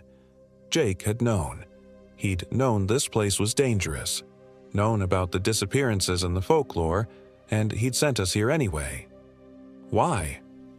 The answer came to me slowly, like a photograph developing in a dark room. Jake had been acting strangely the last few times we'd seen him, quieter than usual, with a tendency to stare off into space mid-conversation. And there had been something about his eyes, a flatness that hadn't been there before, like looking at a photograph of a person rather than the person themselves, just like the thing that had been wearing Sarah's face. I folded the map with shaking hands and stuffed it back into my pack. Whatever had happened to Jake, whatever had taken him and sent something else back in his place, it had lured us here deliberately. We weren't random victims stumbling into a supernatural trap. We were bait. But bait for what? The answer to that question came as the sun began to set and the forest around me started to change. Trees shifted position when I wasn't looking directly at them.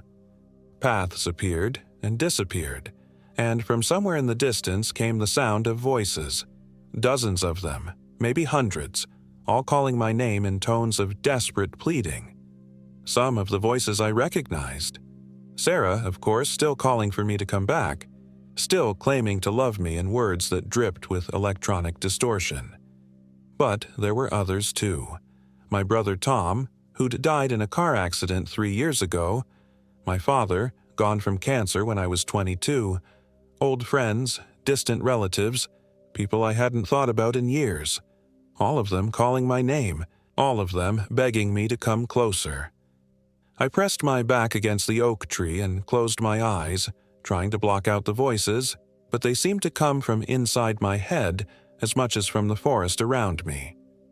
They whispered promises and threats, memories of happier times and visions of horrors yet to come, all blending together into a cacophony of need and hunger that threatened to drive me insane. And underneath it all, barely audible but growing stronger by the minute, was that humming sound I'd first heard at the campsite. The sound that seemed to vibrate in my bones and make my teeth ache. I opened my eyes and saw them. They emerged from the forest like a congregation of the damned, dozens of figures that looked almost human in the dying light. Almost, but not quite. They moved with the wrong rhythm, their limbs bending at angles that shouldn't have been possible, their faces wearing expressions of desperate hunger that no human emotion could produce. And at their head, walking with the confident stride I remembered so well, was Jake Martinez. He looked exactly like himself, down to the Missouri Department of Conservation uniform and the hiking boots I'd helped him pick out last Christmas. But his eyes were flat and dead, and when he smiled I could see that his teeth had been filed to points. "Hello, Mike," he said, and his voice was Jake's voice, warm and familiar. "I'm so glad you could make it. We've been waiting for you." Behind him, the other figures shuffled closer, and I could see them more clearly now. Men and women of all ages, dressed in everything from modern hiking gear to clothes that looked decades out of date. All of them bore the same flat, hungry expression, and all of them moved with that wrong, jointless gait that suggested their bones had been removed and replaced with something more flexible. "You sent us here," I said, proud that my voice remained steady. "You knew what this place was, and you sent us here anyway." Jake's smile widened, revealing row after row of needle-sharp teeth. "I had to, just like Tom had to send me, and just like you'll have to send someone else when your time comes. That's how it works. That's how it's always worked." "Where's Sarah? What did you do with my wife?" "She's safe," Jake said and gestured to the crowd behind him. "She's with us now. She's part of the family." One of the figures stepped forward, and I saw with a mixture of relief and horror that it was Sarah. She looked unharmed, completely normal except for the flatness in her eyes and the way her smile stretched just a little too wide. "Hello, Mike," she said in her own voice. "I missed you." I wanted to run to her, to hold her and pretend that everything was normal, that we could somehow get out of this nightmare together. But I could see the hunger in her eyes, the same desperate need that drove all the others, and I knew that whatever stood before me wearing my wife's face was no longer the woman I'd married. "What do you want?" I asked. "To go home," Jake said simply. "We've been here so long, Mike, longer than you can imagine. This place, it keeps us, it feeds on us, but it needs fresh meat to sustain itself, new souls to add to the collection.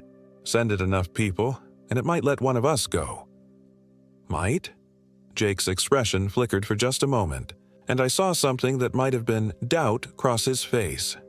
It promised. When I brought you and Sarah, it promised to let me go home. But I could see the lie in his eyes, the desperate hope of someone who'd been told the same story so many times he almost believed it himself. Whatever force governed this place had no intention of letting anyone go.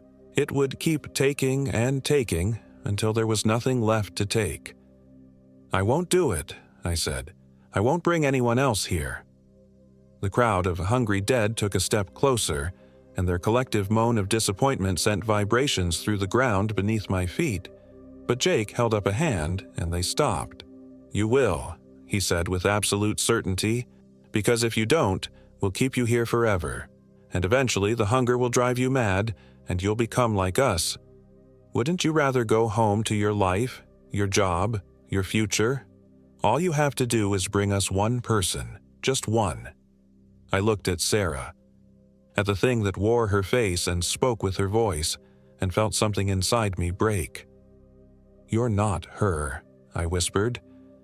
"I am," the Sarah thing said, and for a moment its voice carried real emotion, real pain. "I'm still me, Mike. I'm just different now. Hungry. So hungry it hurts. But I can control it if you help me. If you bring someone here so I can feed, so we can all feed, then maybe I can be myself again." It was a lie. I knew it was a lie, But the desperation in her voice, the echo of the woman I'd loved for 8 years, almost broke my resolve. Almost. Instead, I reached into my pack and pulled out the camp stove, the little butane burner we'd used to make coffee that morning in what felt like another lifetime. The fuel canister was still half full. "Mike," Jake said, his voice sharp with warning, "don't do anything stupid." I twisted the valve on the fuel canister and felt the butane hiss out into the night air. The smell was sharp and chemical, cutting through the sweet stench of decay that permeated everything in this place. "You want fresh meat?" I said, pulling out my lighter. "You want someone new to add to your collection?" The crowd of hungry dead had gone completely still, watching me with predatory intensity. Even the forest seemed to be holding its breath. "Then you can have me." I flicked the lighter, and the flame caught the stream of butane with a roar that lit up the night like a miniature sun. The fire raced back toward the canister in my hands, and I had just enough time to see the look of surprise and hunger in Jake's dead eyes before the explosion threw me backward into darkness. I woke up in a hospital bed in West Plains, Missouri, with second-degree burns on my hands and arms and no memory of how I'd gotten there. The doctors said a Missouri State Park ranger had found me unconscious beside my car at the Devil's Backbone trailhead, severely dehydrated and suffering from what appeared to be blast injuries. They asked about Sarah, about what had happened to my wife, but I couldn't tell them the truth. How could I explain that she was trapped in a place that existed outside normal reality, that she'd been changed into something hungry and desperate and no longer quite human? Instead, I told them she'd fallen while we were hiking, that I'd tried to help her but couldn't reach her in time, that I'd been so traumatized by watching her die that I'd blocked out the details. It was close enough to the truth to be believable, and far enough from it to keep me out of a psychiatric ward. The search teams found no trace of Sarah, despite 3 weeks of intensive effort involving dogs, helicopters, and volunteer searchers from across southern Missouri. They found no trace of our campsite either, or the valley full of bones, or any evidence that Devil's Backbone was anything more than an ordinary piece of Missouri wilderness. But I know the truth. I know that somewhere in the folds of reality, in a place that exists in the spaces between what we think we understand about the world, Sarah is still calling my name, still begging me to come back, to bring someone else so she can feed, so she can maybe, just maybe, become human again. And sometimes late at night when the wind is blowing just right and the house creaks in all the familiar ways, I can hear her. "Mike," she whispers through the walls, through the locked doors and double-paned windows. "Mike, I'm so hungry. Please come back. Please bring someone with you." I've changed my name since then, moved 3 times, found a new job, started a new life, even begun dating again. But it doesn't matter. The voice follows me wherever I go, and I know that someday, when the loneliness gets too bad, when the guilt becomes unbearable, I'll give in. I'll go back to Devil's Backbone, and I won't go alone. Because that's how it works. That's how it's always worked. And somewhere in the back of my mind, in the part that still loves my wife despite everything that's happened, I tell myself that maybe this time will be different. Maybe if I bring the right person, make the right sacrifice, the thing that rules that place will finally let Sarah come home. It's a lie, of course, but it's the kind of lie that lets you sleep at night, at least until the calling starts again.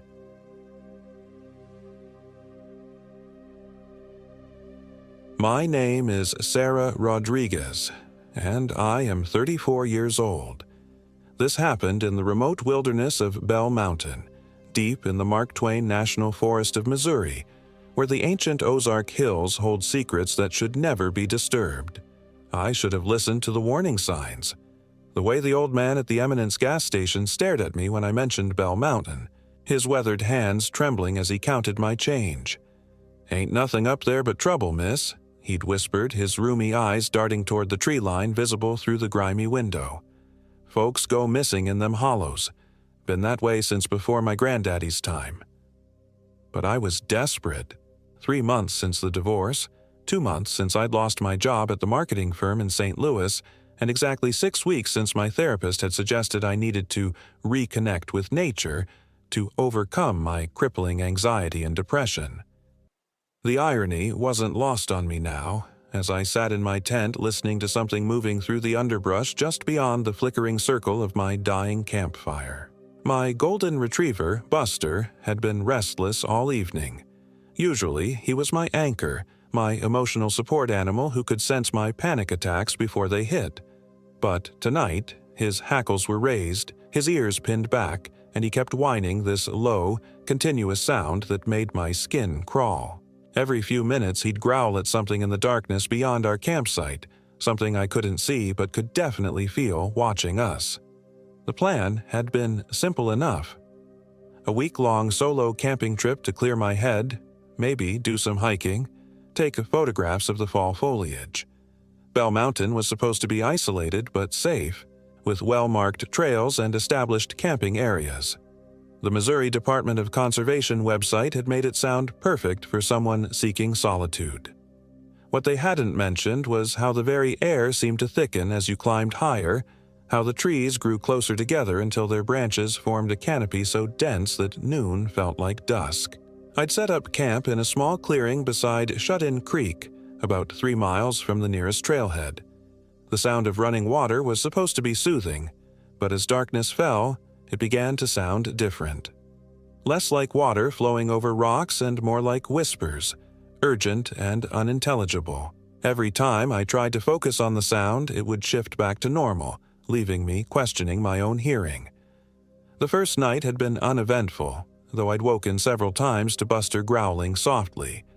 I'd attributed it to normal woodland sounds. Raccoons, maybe, or deer. But tonight was different. Tonight, the forest felt alive with malevolent intent. It started with my phone. The battery had been at 80% when I'd last checked it around sunset. By the time I tried to use the flashlight function to investigate a strange sound near my food cache, it was completely dead. Not low battery, dead, as if something had drained the life from it entirely. My backup power bank, which I'd charged fully before leaving home, was also mysteriously depleted. Then my compass began spinning wildly, the needle dancing in impossible circles before settling on what I knew couldn't be magnetic north. My GPS unit displayed coordinates that placed me somewhere in the middle of the Pacific Ocean. Even my analog watch had stopped, its hands frozen at 3:33. The fire was the worst part. No matter how much dry kindling I added, the flames kept shrinking, turning from healthy orange to an unsettling blue-green that cast everything in a sickly pallor. The smoke didn't rise properly either. Instead of dissipating into the night air, it seemed to hover around the campsite like a living thing, occasionally forming shapes that looked almost human before dissolving again. Buster's behavior was becoming increasingly erratic. He'd started pacing in tight circles, pausing every few steps to stare at the exact same spot in the tree line. His panting was rapid and shallow, the way he breathed during thunderstorms. But the night was perfectly still. No wind, no insects chirping, no owls calling. Just an oppressive silence broken only by that damned whispering from the creek. I tried to rationalize it. Altitude sickness, maybe, though Bell Mountain was only about 1,700 feet above sea level. Carbon monoxide poisoning from the campfire, except we were outdoors with plenty of ventilation. Stress-induced hallucinations brought on by my recent trauma and isolation.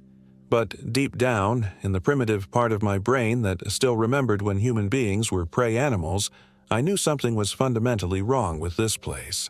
The scratching started around midnight. At first, I thought it might be a raccoon trying to get into my food storage, which I'd hung from a high branch about 20 yards from the tent. But the sound was too rhythmic, too deliberate. Scritch. Scritch. Scritch. Like fingernails on bark or claws on stone. It seemed to be coming from everywhere and nowhere at once, echoing off the hollow walls until I couldn't pinpoint its source. Buster had stopped pacing and was now pressed against my side, trembling violently. His breathing had become so rapid I was worried he might hyperventilate. When I reached out to comfort him, his fur was standing completely on end, and I could feel static electricity crackling between my fingers. "It's okay, boy," I whispered, though my voice sounded thin and unconvincing even to my own ears. "It's probably just a porcupine or something." The scratching stopped abruptly, as if whatever was making it had heard me speak. The silence that followed was even more unnerving than the sound had been. I found myself holding my breath, straining to hear any noise that might give away the location of whatever was out there. That's when I heard my own voice calling from the darkness.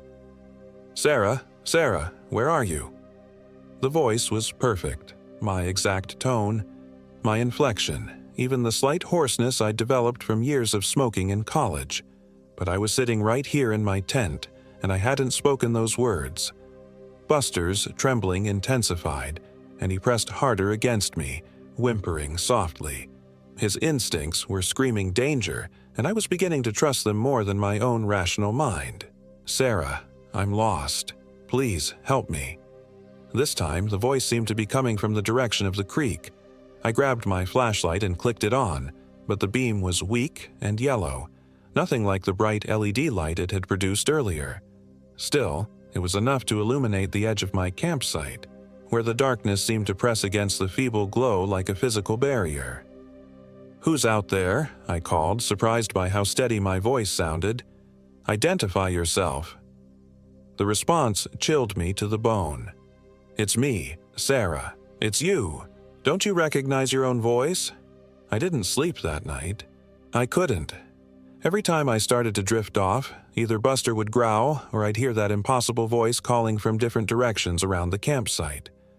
Sometimes it sounded pleading, sometimes angry. Occasionally it would laugh, a sound so perfectly mimicking my own laughter that I began to doubt whether I was making it myself. By dawn, I was exhausted and thoroughly spooked, but the rational part of my mind was reasserting itself. Auditory hallucinations weren't uncommon in people under extreme stress, and God knew I'd been under enough of that lately. The electronics failure could be explained by the humid environment and my own negligence in properly protecting the equipment. Even Buster's behavior could be attributed to picking up on my own anxiety. I decided to pack up and hike back to the trailhead. Whatever therapeutic benefit I might have gained from this trip was clearly being overshadowed by my deteriorating mental state. I needed to get back to civilization, maybe check myself into a hotel for a day or two to decompress before driving home. But when I went to retrieve my food cache, the rope had been cut, not frayed or chewed through by an animal, cut with clean edges that could only have been made by a sharp blade. My food bag was gone entirely, along with 3 days' worth of provisions. The tree branch it had been hanging from was bare, swaying slightly in the morning breeze. Panic began to rise in my throat. Someone, or something, had been in my campsite during the night. Someone with a knife. Someone who could mimic voices with perfect accuracy. I thought about the stories you always heard about escaped convicts hiding in national forests, about hermits and survivalists who'd gone native and saw other people as threats to be eliminated. I broke camp in record time, stuffing my gear into my backpack with hands that shook so badly I could barely work the buckles. Buster seemed to sense my urgency and stayed close, occasionally looking back toward the tree line with his hackles raised. The trail that had brought me to the campsite should have been easy to follow.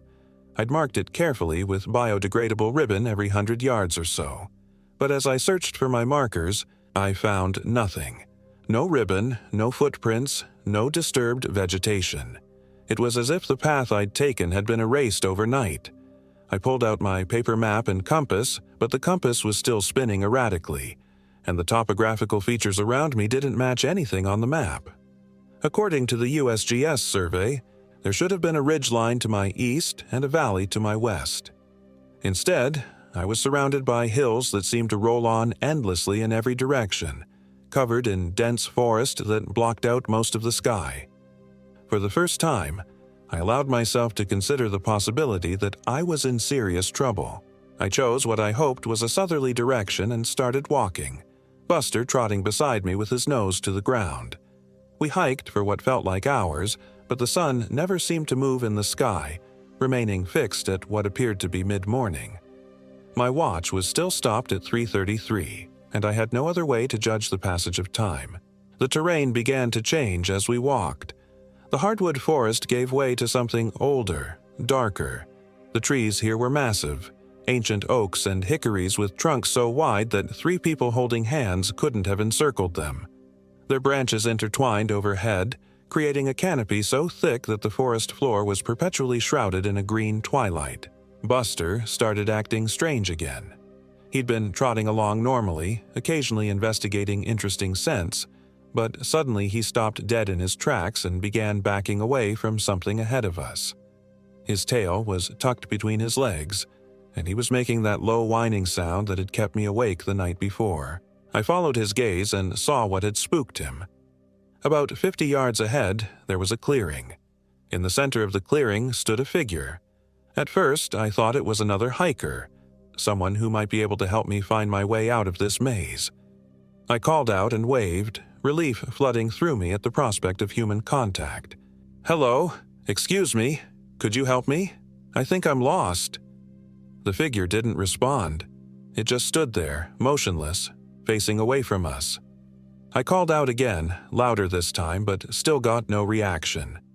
Something about the stillness of the figure was unsettling. People didn't just stand like that, perfectly motionless, in the middle of a forest clearing. I approached cautiously, Buster reluctantly following but staying close to my legs. As we got closer, I could see that it was a woman, roughly my height and build. She was wearing hiking clothes similar to mine, jeans, flannel shirt, sturdy boots. Her dark hair was pulled back in a ponytail just like I wore mine. "Excuse me," I said when we were about 20 feet away. "Are you okay?" Still no response. The woman continued to stand with her back to us, so perfectly still that she might have been a statue. I walked around to face her and my blood turned to ice. She had my face. Not similar features, not a passing resemblance. She was an exact duplicate of me in every detail. Same brown eyes, same small scar on my chin from a childhood fall, same slightly crooked front tooth. She was even wearing the same red flannel shirt I'd put on that morning.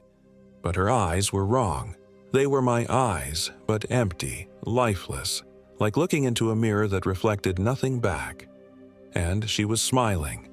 The kind of smile that never reached the eyes, cold and predatory. I stumbled backward, my rational mind reeling. This wasn't possible. People didn't have perfect doubles just wandering around in the woods.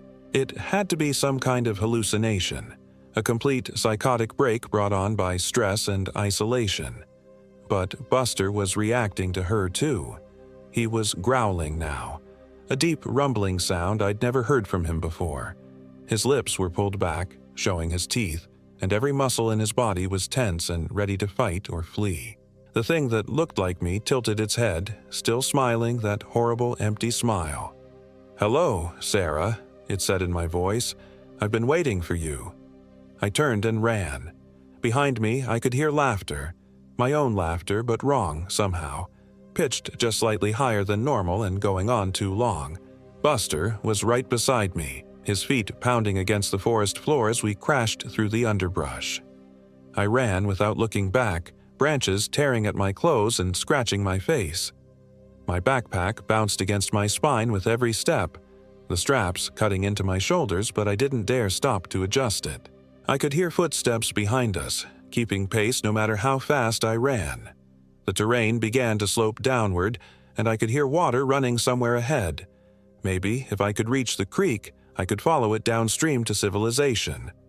Water always flowed toward larger bodies of water, and eventually, I'd have to hit a road or a town.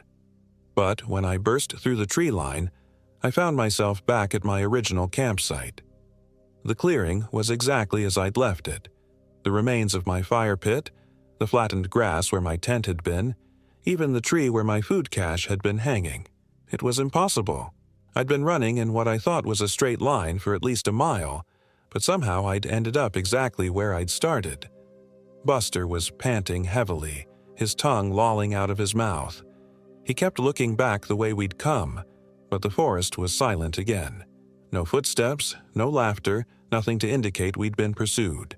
I pulled out my map again, trying to make sense of what was happening. The topography showed Bell Mountain as a relatively small peak with well-defined ridges and valleys. There were several marked trails, including the one I'd taken to reach the campsite.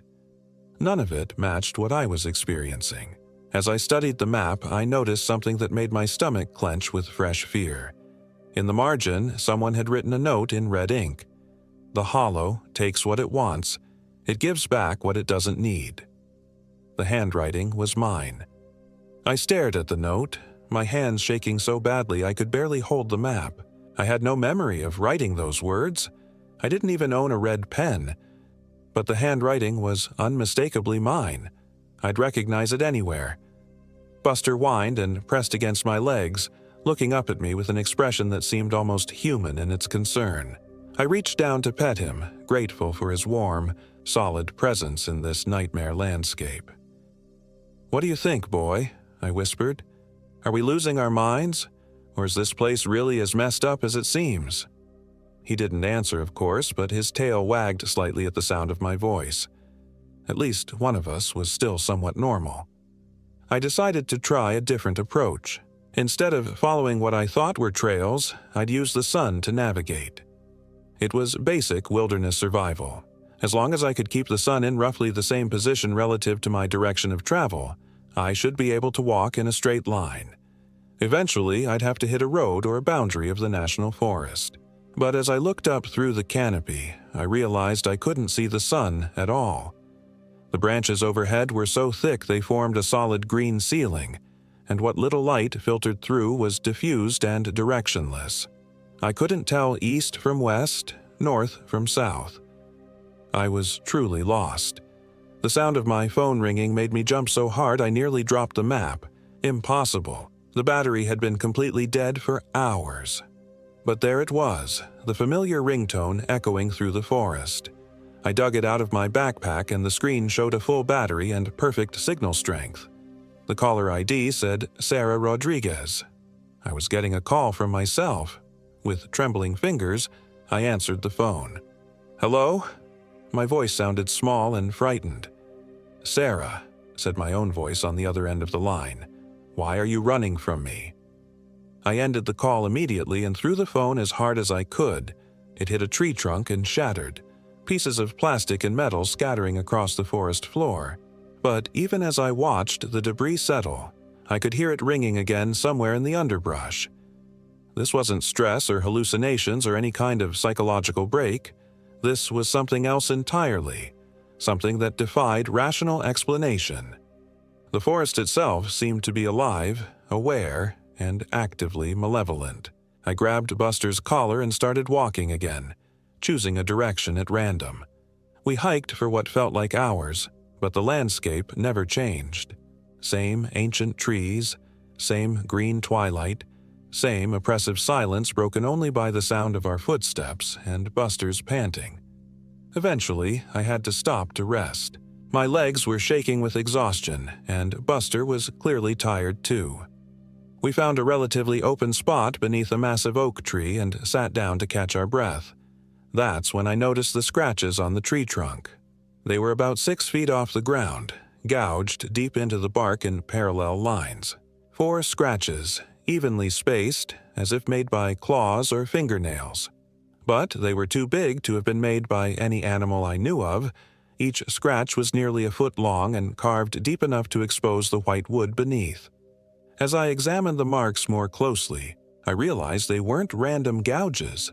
They formed letters, crude but clearly deliberate. S-A-R-A-H. My name was carved into the tree trunk. Below it, in the same rough lettering, "Mine now." I backed away from the tree so fast I tripped over my own feet and landed hard on my backpack. Buster immediately came to my side, licking my face and whining with concern. But as I pushed myself back to my feet, I saw something that made my blood freeze. There were more trees with scratches. Dozens of them, stretching away into the forest in every direction. And on each one, the same message was carved. Sarah, and mine now. Whoever or whatever was doing this had been busy. The scratches looked fresh. the wood still bleeding sap as if they'd been carved within the last few hours. But that was impossible. I'd been moving almost constantly since dawn, and I would have seen someone ahead of me marking the trees. Unless they were following behind me, marking my path as I created it. The thought sent a fresh wave of terror through me. I grabbed Buster's collar and started moving again, faster this time, no longer caring about conserving energy or choosing the best route. I just wanted to get away from those horrible scratches, away from the evidence that something was stalking me through this nightmare forest. But no matter which direction I chose, I kept finding more marked trees. The messages began to change too. Sarah belongs here. No escape. Welcome home. And worst of all, Buster is mine too. That last one nearly broke me. Whatever was happening to me, I could maybe handle. I was an adult. I'd signed up for this camping trip. I'd made the choices that led me here. But Buster was innocent. He was just a dog who loved me unconditionally and trusted me to keep him safe. The thought of something happening to him because of my decisions was unbearable. I knelt down and hugged him tightly, burying my face in his golden fur. He smelled like home, like my apartment, like safety, like the normal world I was increasingly convinced I'd never see again. "I'm sorry, boy," I whispered. "I'm so sorry I brought you here." He licked my cheek and wagged his tail, and the simple, normal gesture almost made me cry. Here, in this place where reality itself seemed to be breaking down, he was still just a dog who loved his human. His faith in me was humbling and terrifying. I stood up and looked around, trying to decide on our next move. The forest seemed to stretch endlessly in every direction, but surely it had to have boundaries. National forests weren't infinite. If I could just pick a direction and stick to it, eventually I'd reach a road or a ranger station or some other sign of civilization. That's when I saw the cabin. It was about 100 yards away, barely visible through the trees. A small log structure with a metal roof and a stone chimney, looking like something out of a 19th century homesteader's dream. Smoke was rising from the chimney, which meant someone was inside. Relief flooded through me. Finally, another human being. Someone who could give me directions, maybe let me use a phone to call for help. I didn't care if they were a crazy hermit or a meth cooker or whatever. At this point, I'd take my chances with human dangers over whatever supernatural force was playing games with me in these woods. I approached the cabin cautiously, Buster staying close to my side. The structure looked old, but well-maintained, with neat stacks of firewood on the porch and clean windows that reflected the forest beyond. A pickup truck was parked beside it, rusty but functional looking. I knocked on the front door, and a voice called out from inside. "Come in, it's open." The voice was familiar, but I couldn't quite place it. I turned the handle and stepped into the cabin's single room. A woman was sitting at a small wooden table near the fireplace, her back to the door. She had dark hair pulled back in a ponytail, and she was wearing a red flannel shirt. My red flannel shirt. "I've been expecting you, Sarah," she said without turning around. "Please, have a seat. We have so much to talk about." It was my doppelganger from the clearing, but now she was inside a cozy cabin, acting like the perfect hostess. The surreal domesticity of the scene made it even more terrifying than our encounter in the forest. "What do you want?" I managed to ask, though my voice came out as barely a whisper. She turned around then, and I saw that her face had changed. She still looked like me, but the features were subtly wrong. The eyes a little too large, the smile a little too wide, the proportions just slightly off in ways that triggered some deep, instinctive revulsion. "I want what's mine," she said. "I want my life back." "I don't understand." "Of course you don't." She stood up and walked toward me, moving with a fluid grace that no human being possessed. "You took my place, Sarah. You've been living my life for 34 years, and now it's time to give it back. That's impossible. This is my life. I've always been me." She laughed, and the sound was like glass breaking. "Have you, though? Think about it, Sarah. Really think. How much of your life do you actually remember? The question caught me off guard. Of course I remembered my life, didn't I? But as I tried to recall specific memories, details, I found them strangely elusive. I remembered broad strokes: childhood in Kansas City, college in Columbia, marriage to David, the divorce. But when I tried to focus on specifics, the memories seemed to slip away like smoke. I remember everything, I said, but even as I spoke the words, I wasn't sure they were true. Do you remember your 7th birthday party? Your first day of school? The name of your best friend in high school? I opened my mouth to answer and found I couldn't. The memories were there, I was sure of it, but I couldn't quite grasp them, like trying to hold water in cupped hands. You're confusing me, I said. That's what you're trying to do. You're trying to make me doubt myself. I'm trying to make you remember who you really are, she said, moving closer. You're not Sarah Rodriguez. You never were. You're just a copy, a reflection, a shadow that got loose and forgot its place. Buster growled low in his throat, positioning himself between me and the thing that looked like me. His hackles were raised and his lips were pulled back to show his teeth. Whatever this creature was, he recognized it as a threat. Even the dog knows, she said, smiling that too wide smile. Animals can sense these things. They know when something is wrong with the natural order. You're lying, I said, but doubt was creeping into my voice. I have memories, a whole life. I have friends, family. Do you? She tilted her head. When was the last time you talked to your family? When was the last time any of them called you? I tried to remember, but the memories were like trying to grasp mist. I knew I had a family, parents, a sister, but I couldn't recall their faces, couldn't remember their voices or the last time we'd spoken. The divorce, she continued, the job loss, the depression. It's all breaking down, isn't it? The life you stole is falling apart because it was never really yours to begin with. Stop it, I whispered. You came here to find yourself, didn't you? To reconnect with nature, to figure out who you really are. She was close enough now that I could smell her breath, which was somehow exactly like mine. Coffee and mint toothpaste. Well, congratulations, you found me. That's when Buster attacked. He launched himself at the creature without warning, 80 pounds of protective fury hitting her in the chest and knocking her backward. She shrieked, a sound no human throat could make, and her face began to change, the features shifting and flowing like melted wax. Run! I screamed, though I don't know if I was talking to Buster or myself. I grabbed my dog's collar and hauled him away from the thing on the floor. It was thrashing and writhing, its form becoming less and less human with each passing second. By the time we reached the door, it looked more like a mass of shifting shadows than anything that had ever been alive. We burst out of the cabin and ran. Behind us, I could hear that inhuman shrieking, growing louder and more distorted.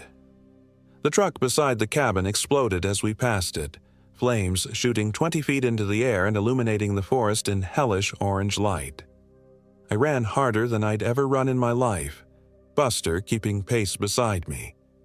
The sound of pursuit was all around us now.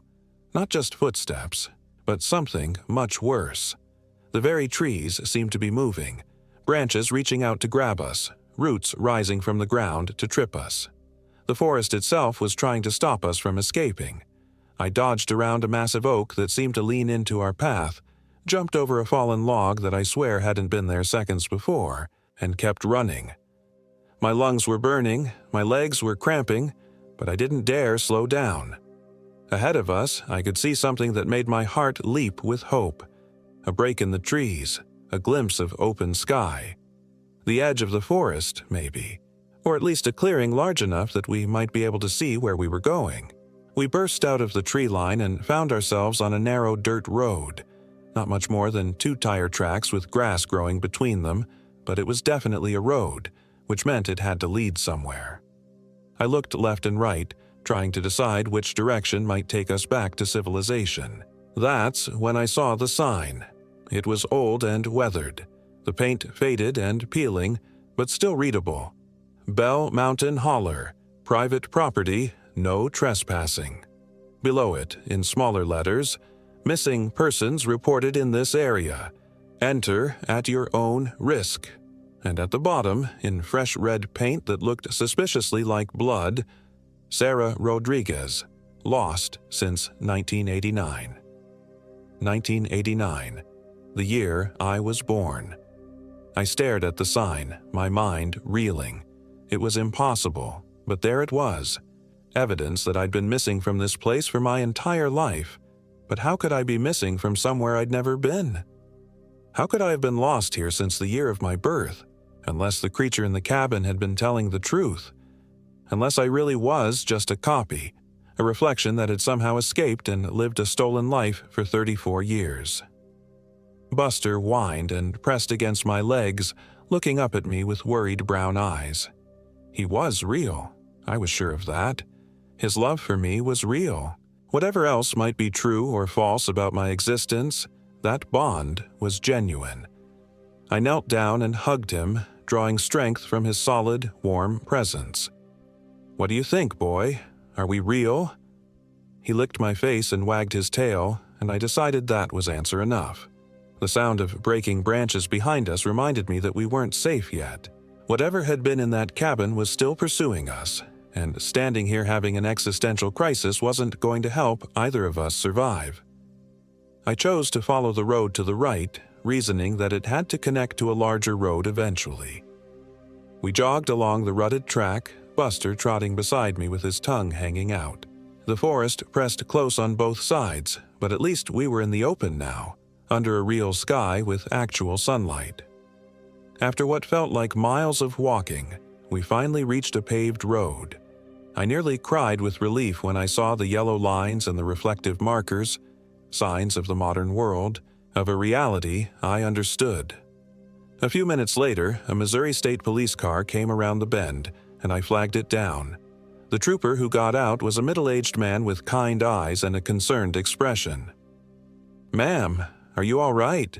You look like you've been through hell." "I'm lost," I said, which was the understatement of the century. "I was camping up on Bell Mountain, and I got turned around. I've been wandering for hours." He frowned. "Bell Mountain? Ma'am, that area's been closed to camping for over 30 years. Ever since." He trailed off, studying my face more closely. "What did you say your name was?" "Sarah Rodriguez." His face went pale. "Ma'am, I'm going to need you to come with me to the station. There are some folks who are going to want to talk to you." As he helped me into the back of his patrol car, I caught a glimpse of myself in the side mirror. I looked exactly the same as I always had. Same brown eyes, same dark hair, same small scar on my chin. But now I couldn't shake the feeling that I was looking at a stranger. The police station in Eminence was small and quiet, the kind of place where nothing much ever happened, but my arrival seemed to cause quite a stir. Within an hour, there were half a dozen people crowded into the tiny interview room. State police, local sheriff's deputies, and a detective who'd driven down from Springfield. They showed me newspaper clippings dating back to 1989.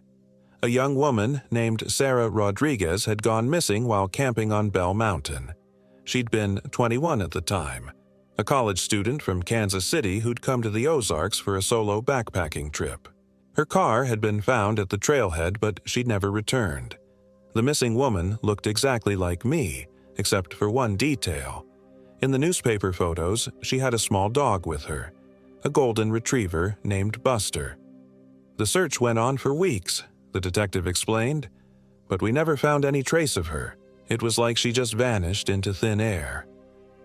I looked down at Buster, who was sleeping peacefully at my feet, exhausted from our ordeal. "That's impossible," I said. "I've had Buster for 8 years. I got him as a puppy."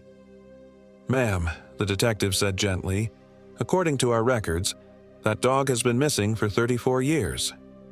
They kept me for 3 days, running tests, asking questions, trying to figure out how a woman who'd been missing since 1989 could suddenly appear on a country road in 2023, apparently having not aged a day. The DNA tests were conclusive. I was definitely Sarah Rodriguez, the missing camper, but I had 34 years of memories that couldn't be explained. A life in Kansas City, college in Columbia, marriage and divorce, jobs and friends and experiences that felt completely real to me. The investigators couldn't explain it, and neither could I. In the end, they had to let me go. I wasn't a suspect in any crime, and while my case was certainly unusual, there was no evidence that I'd done anything wrong. The prevailing theory was that I'd suffered some kind of traumatic amnesia, possibly living as a homeless person or in a mental institution for decades before somehow regaining enough function to make my way back to civilization. It didn't explain Buster, who hadn't aged a day despite allegedly being 34 years old. It didn't explain my complete lack of any medical or social service records for the missing years, and it certainly didn't explain the supernatural experiences in the forest, which I was careful not to mention to the authorities. But it was the best explanation they had, and they seemed eager to close the case. I was released with a new Social Security card, a temporary ID, and a voucher for a motel room while I figured out what to do next. The media attention was intense but brief. A feel-good story about a missing person found alive after 3 decades. I gave a few carefully worded interviews, claiming memory loss and expressing gratitude to be reunited with my family. The problem was, I couldn't actually contact my family. Every phone number I remembered was disconnected. Every address led to strangers who'd never heard of me. My apartment in St. Louis, my job at the marketing firm, my ex-husband David, none of it existed. There were no records of Sarah Rodriguez living that life, no employment history, no marriage certificate, no divorce papers. It was as if the life I remembered had been nothing more than an elaborate dream. The social worker assigned to my case, a kind woman named Mrs. Patterson, tried to help me piece things together. We spent hours going through missing persons databases, trying to find any trace of the family I remembered. But Sarah Rodriguez's parents had died in a car accident in 1995, 6 years after their daughter's disappearance. There had never been a sister. Sometimes, when people experience severe trauma, Mrs. Patterson explained gently, the mind creates elaborate fantasies to protect itself. It's possible that during your missing years, you constructed an entire alternate life to cope with whatever happened to you. But that didn't explain Buster. Dogs didn't live for 34 years, and he was definitely the same dog from the 1989 photographs. The veterinarian who examined him was baffled. His teeth, his joints, his overall health all suggested a dog in his prime, maybe 8 or 9 years old at most. It's unprecedented, Dr. Morrison told me after the examination. If this is really the same animal from 1989, he should have died of old age decades ago. I've never seen anything like it. I started having dreams about the forest. Every night I'd find myself back in those ancient woods, surrounded by the scratched trees with their ominous messages. In the dreams, I could hear my doppelganger calling to me, her voice echoing through the hollow spaces between the trees. You can't run forever, Sarah. You belong here. You always have. I'd wake up in a cold sweat, Buster whining beside me on the motel room bed. He was having nightmares, too. I could tell by the way he'd twitch and whimper in his sleep, his legs moving as if he were running from something. 3 weeks after our escape from Bell Mountain, I made a decision that probably wasn't entirely sane. I drove back to Eminence, rented a room at the same motel, and started researching the history of the area. The librarian at the small local library was an elderly woman named Miss Chen, who'd lived in the area her entire life. When I told her I was researching Bell Mountain, her expression grew troubled. "That's a dark place," she said, pulling out a box of old newspaper clippings and local history documents. "Always has been. The Cherokee used to avoid it. Called it the Hungry Hollow, said spirits lived there that ate people's souls." I spent days reading through the materials she provided, Bell Mountain had a history of disappearances going back over a century. Hunters, hikers, even entire families had vanished without a trace. The pattern was always the same. People would go into the forest and simply never come out. But what really caught my attention were the reports of people being found years or even decades after their disappearance, often with no memory of where they'd been. A farmer named Jeremiah Watts had vanished in 1923 and reappeared in 1957, claiming he'd only been gone for a few days. A young couple from the 1960s had turned up in the 1980s, still wearing the same clothes, still the same age they'd been when they disappeared. The local authorities had always explained these cases as hoaxes or cases of mistaken identity, but the documentation was thorough. Photos, fingerprints, dental records, these were the same people, unchanged by the passage of time. "There's something in those woods," Miss Chen told me quietly. "Something that doesn't follow the rules of our world." My grandmother used to say it was a thin place, where the barrier between realities wears thin. She said things could slip through, copies of people, shadows that forgot they weren't real. That night, I sat in my motel room with Buster, staring at the evidence spread across the bed. Photos of people who'd disappeared and reappeared decades later, maps showing the locations where they'd vanished. And in the center of it all, a 1989 newspaper photo of a young woman and her dog, both of whom were now sitting in a cheap motel room 34 years later, apparently unchanged by time. I thought about the creature in the cabin, how it had claimed I was living a stolen life, how my memories felt real but left no trace in the physical world, how Buster had somehow survived for over 3 decades without aging. What if it had been telling the truth? What if I really was just a copy, a reflection that had somehow escaped from that cursed place and lived an imaginary life in a world where I didn't belong? The thought should have terrified me, but instead, I felt a strange sense of relief. It would explain everything: the missing records, the impossible timeline, the way my memories felt both vivid and insubstantial. If I wasn't really Sarah Rodriguez, if I was just a shadow wearing her face, then the life I remembered could be exactly what it seemed: a beautiful dream with no basis in reality. But even if that were true, it didn't change how I felt about Buster or about my own existence. Real or not, the love between us was genuine. The experiences I remembered, the emotions I'd felt, the growth I'd undergone, those things had value regardless of their ontological status. I made another decision that night, one that would probably sound crazy to anyone else. I was going back to Bell Mountain. Not to confront whatever was lurking in those woods. I wasn't that brave or that stupid, but I needed answers, and I suspected the only place I'd find them was where this whole nightmare had started. I waited for a clear morning, packed light, and left Buster at a kennel in town despite his obvious distress at being separated from me. Whatever I might find in that forest, I wasn't going to risk his safety again. The trail to Bell Mountain was officially closed, blocked by a gate and warning signs, but the barriers were old and not difficult to circumvent. I hiked in with a GPS unit, a satellite phone, and enough supplies for a day trip. I wasn't planning to spend the night. The forest felt different in daylight. Still ominous, still wrong in ways I couldn't articulate, but less actively malevolent. The trees were just trees. The shadows were just shadows. I followed the creek that had led me to my original campsite, using the GPS to map my route carefully. I found the clearing where I'd encountered my doppelganger, though it looked smaller and more ordinary than I remembered. There was no sign of the cabin, no evidence that a structure had ever stood there. Just an empty space in the forest, unremarkable except for a ring of stones that might once have been a fire pit. But when I examined the surrounding trees, I found the scratches. They were still there, carved deep into the bark. Sarah, and mine now, and all the rest.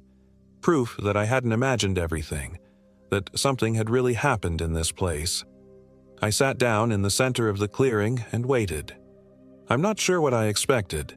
Maybe another confrontation with the thing that wore my face, maybe some kind of revelation about my true nature. But nothing happened. The forest remained quiet, the shadows stayed where they belonged, and I was left alone with my thoughts and the sound of wind through the leaves. After an hour of sitting there, I felt foolish. Whatever forces had been active during my camping trip were apparently dormant now, or perhaps they only manifested under specific conditions. I gathered my things and started the hike back to the trailhead. That's when I found the grave. It was just off the main trail, marked by a simple wooden cross with no name or date. The earth around it was sunken slightly, as if something had been buried there long ago. Fresh flowers had been placed at the base of the cross, wildflowers that grew abundantly in the area, but arranged with obvious care. I knelt down and brushed away some of the fallen leaves covering the grave. Underneath, I found a small metal plaque, green with age but still readable. Sarah Rodriguez, 1968-1989, lost but not forgotten. My birth year was wrong on the plaque. I'd been born in 1989, not 1968, but the death year matched the date of my disappearance. Someone had buried Sarah Rodriguez here, in an unmarked grave in the middle of the forest where she'd vanished. But if she was buried here, then who was I? I spent a long time sitting by that grave, thinking about identity and memory and what it means to be real. Eventually, I reached a conclusion that felt both terrifying and liberating. It didn't matter, real or reflection, original or copy, I was Sarah Rodriguez in every way that counted. I had her memories, her personality, her capacity for love and fear and hope. I loved Buster, and he loved me back. We'd survived something horrible together, and that shared experience was as real as anything else in this world. Whatever I was, I deserved to live. I picked some wildflowers and added them to the arrangement on the grave, a gesture of respect for the woman I might once have been. Then I hiked back to town, collected Buster from the kennel, and drove back to Springfield to start a new life. The dreams stopped after that. I never again found myself wandering through nightmare forests or hearing my own voice calling from the darkness. Whatever hold that place had on me seemed to be broken by my voluntary return and the acknowledgement of what I'd found there. I got a job at a veterinary clinic, found a small apartment that allowed pets, and slowly built a life that felt genuine and sustainable. I made new friends, learned new skills, and discovered that happiness was possible even in the shadow of impossible circumstances. But I never forgot the lesson I'd learned in those cursed woods. Reality is more fragile than we like to believe, and identity is more complex than most people imagine. We are all, in some sense, copies of ourselves, shaped by memories that may be imperfect, living lives that exist only in the present moment, loving people and animals and experiences that will eventually fade like morning mist. What makes us real isn't our origin story or our documentation or our ability to prove we belong here. What makes us real is our capacity to love and be loved, to suffer and grow and find meaning in the brief time we have. Buster is 12 now, in human years, though he still acts like a puppy most of the time. Sometimes I catch him staring at nothing, his ears perked up as if he's listening to something I can't hear. When that happens, I pet his golden fur and remind him that we're safe now, that whatever we left behind in those dark woods can't reach us here. I don't know if that's true, but I choose to believe it. My name is Sarah Rodriguez, and I am 37 years old now. This happened in the remote wilderness of Bell Mountain, deep in the Mark Twain National Forest of Missouri, where the ancient Ozark Hills hold secrets that some people aren't meant to survive. But I did survive. We both did, and that's what matters.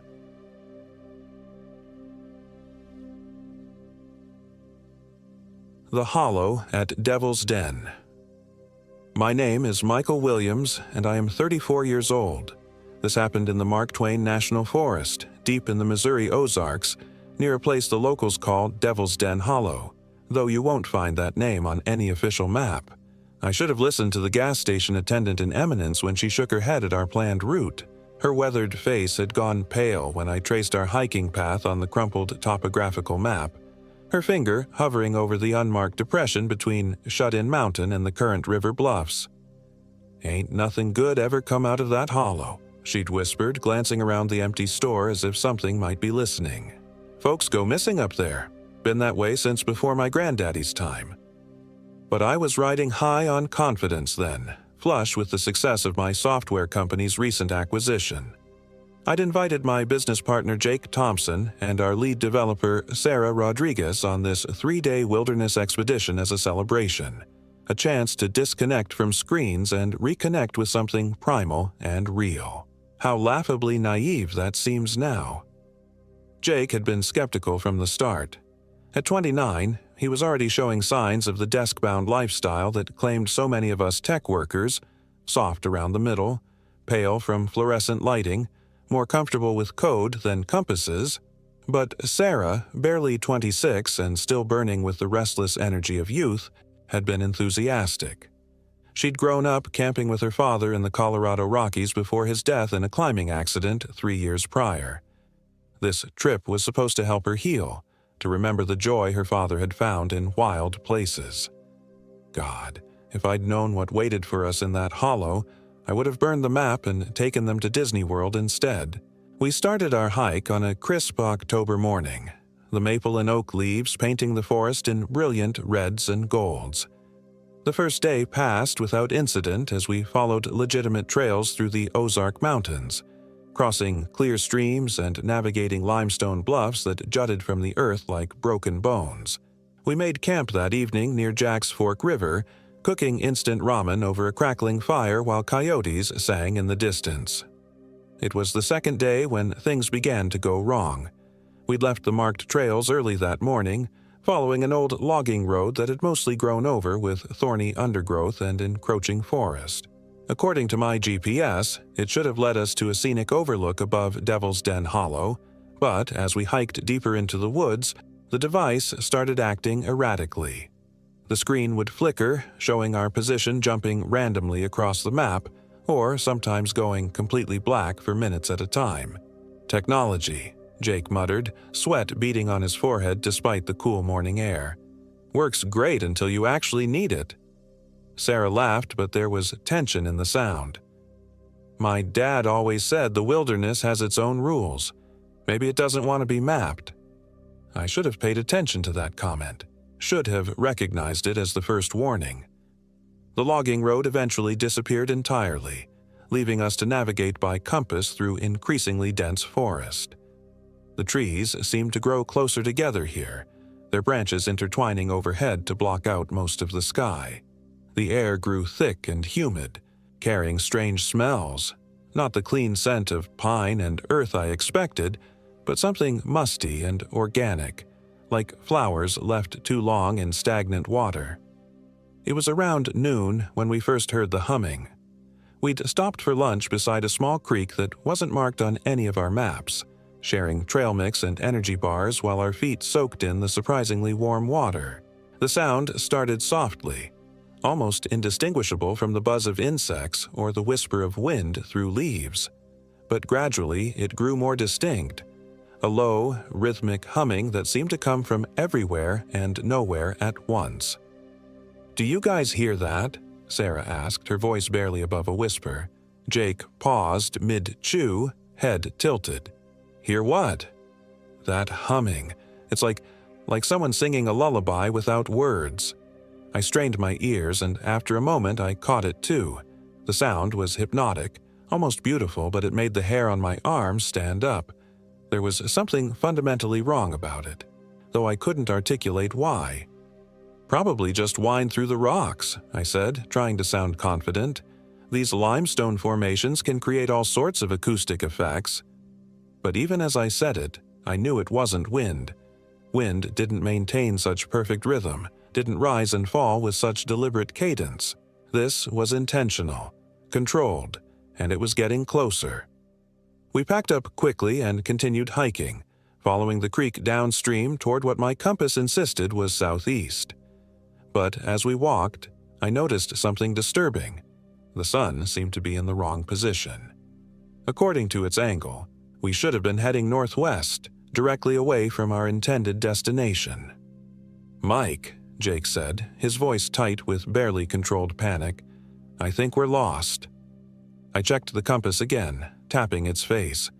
The needle spun lazily, first pointing northeast, then south, then northwest, as if it couldn't decide which way was magnetic north, or as if magnetic north kept moving. "It's probably interference from iron deposits," I said, but my voice sounded hollow even to me. "Lots of iron ore in these mountains." Sarah had stopped walking and was staring into the forest behind us. "The humming stopped," she said. She was right. The oppressive sound that had followed us for the past hour had simply vanished, leaving behind a silence so complete it felt unnatural.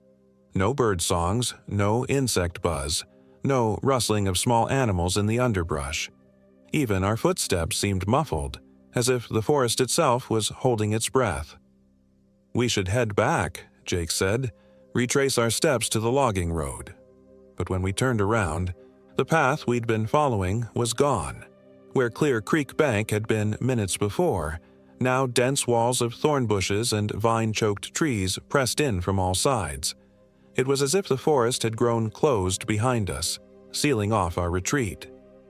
"That's impossible," Sarah breathed. I pushed through the underbrush, thorns tearing at my jacket, desperately searching for the route we'd taken.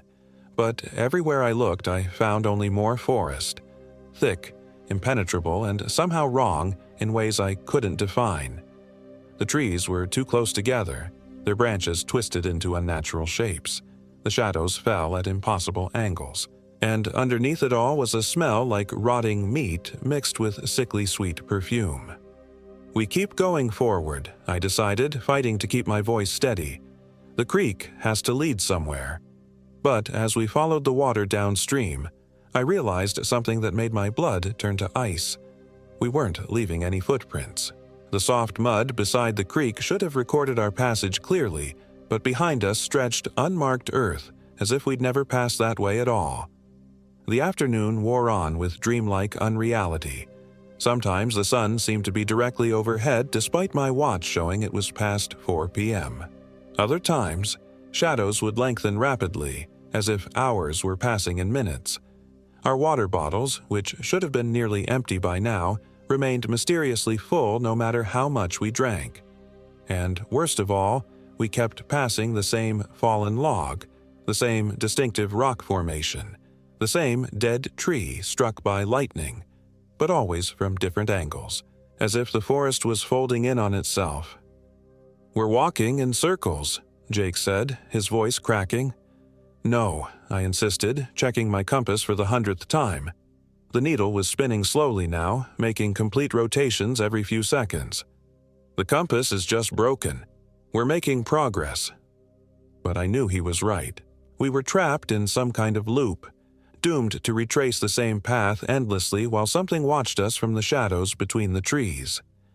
As evening approached, or what passed for evening in this place where time seemed negotiable, we decided to make camp beside the creek. We'd consumed none of our supplies despite hiking all day, and our water bottles remained stubbornly full, but exhaustion weighed on us like a physical thing. Jake tried to start a fire while Sarah and I set up the tent. The matches kept flickering out despite the lack of any wind, and when he finally got the kindling to catch, the flames burned strange colors, deep purple and sickly green instead of orange and yellow. "It's probably some kind of mineral deposit in the wood," I said, but my explanation sounded weak even to me. Sarah was unpacking our sleeping bags when she suddenly went rigid. "Mike," she whispered, her voice barely audible. "Look at this." She held up her sleeping bag and I felt my sanity crack a little more. The fabric was covered in dark stains that looked suspiciously like dried blood, and there were tears in the material that formed patterns. Not random rips from thorns or rough use, but deliberate cuts that almost looked like symbols or letters in some unknown alphabet. "Those weren't there this morning," she said. Jake's sleeping bag was the same, stained and torn in identical patterns. Only mine remained unmarked, which somehow made it worse. Why was I being spared? What made me different? We huddled around the unnaturally colored fire as darkness fell, none of us willing to sleep. The humming had returned, louder now and coming from multiple directions. Sometimes it sounded like a woman's voice, sometimes like a child's, and occasionally like something that had never been human at all. "I know this is going to sound crazy," Sarah said, staring into the flames, "but I think my dad is here." Jake and I exchanged glances. Sarah's father had died in a climbing accident in Colorado, nearly 2,000 miles away. But she continued, her voice dreamy and distant. "I can smell his aftershave. Old Spice. He always wore Old Spice." She smiled, and in the firelight her expression looked wrong somehow. Too wide, too knowing. "He's been calling to me all day. Don't you hear him?" I didn't hear anything except that damned humming, but Jake was nodding slowly. "My grandmother," he said. "She's been dead for 15 years, but she's out there. I can hear her voice."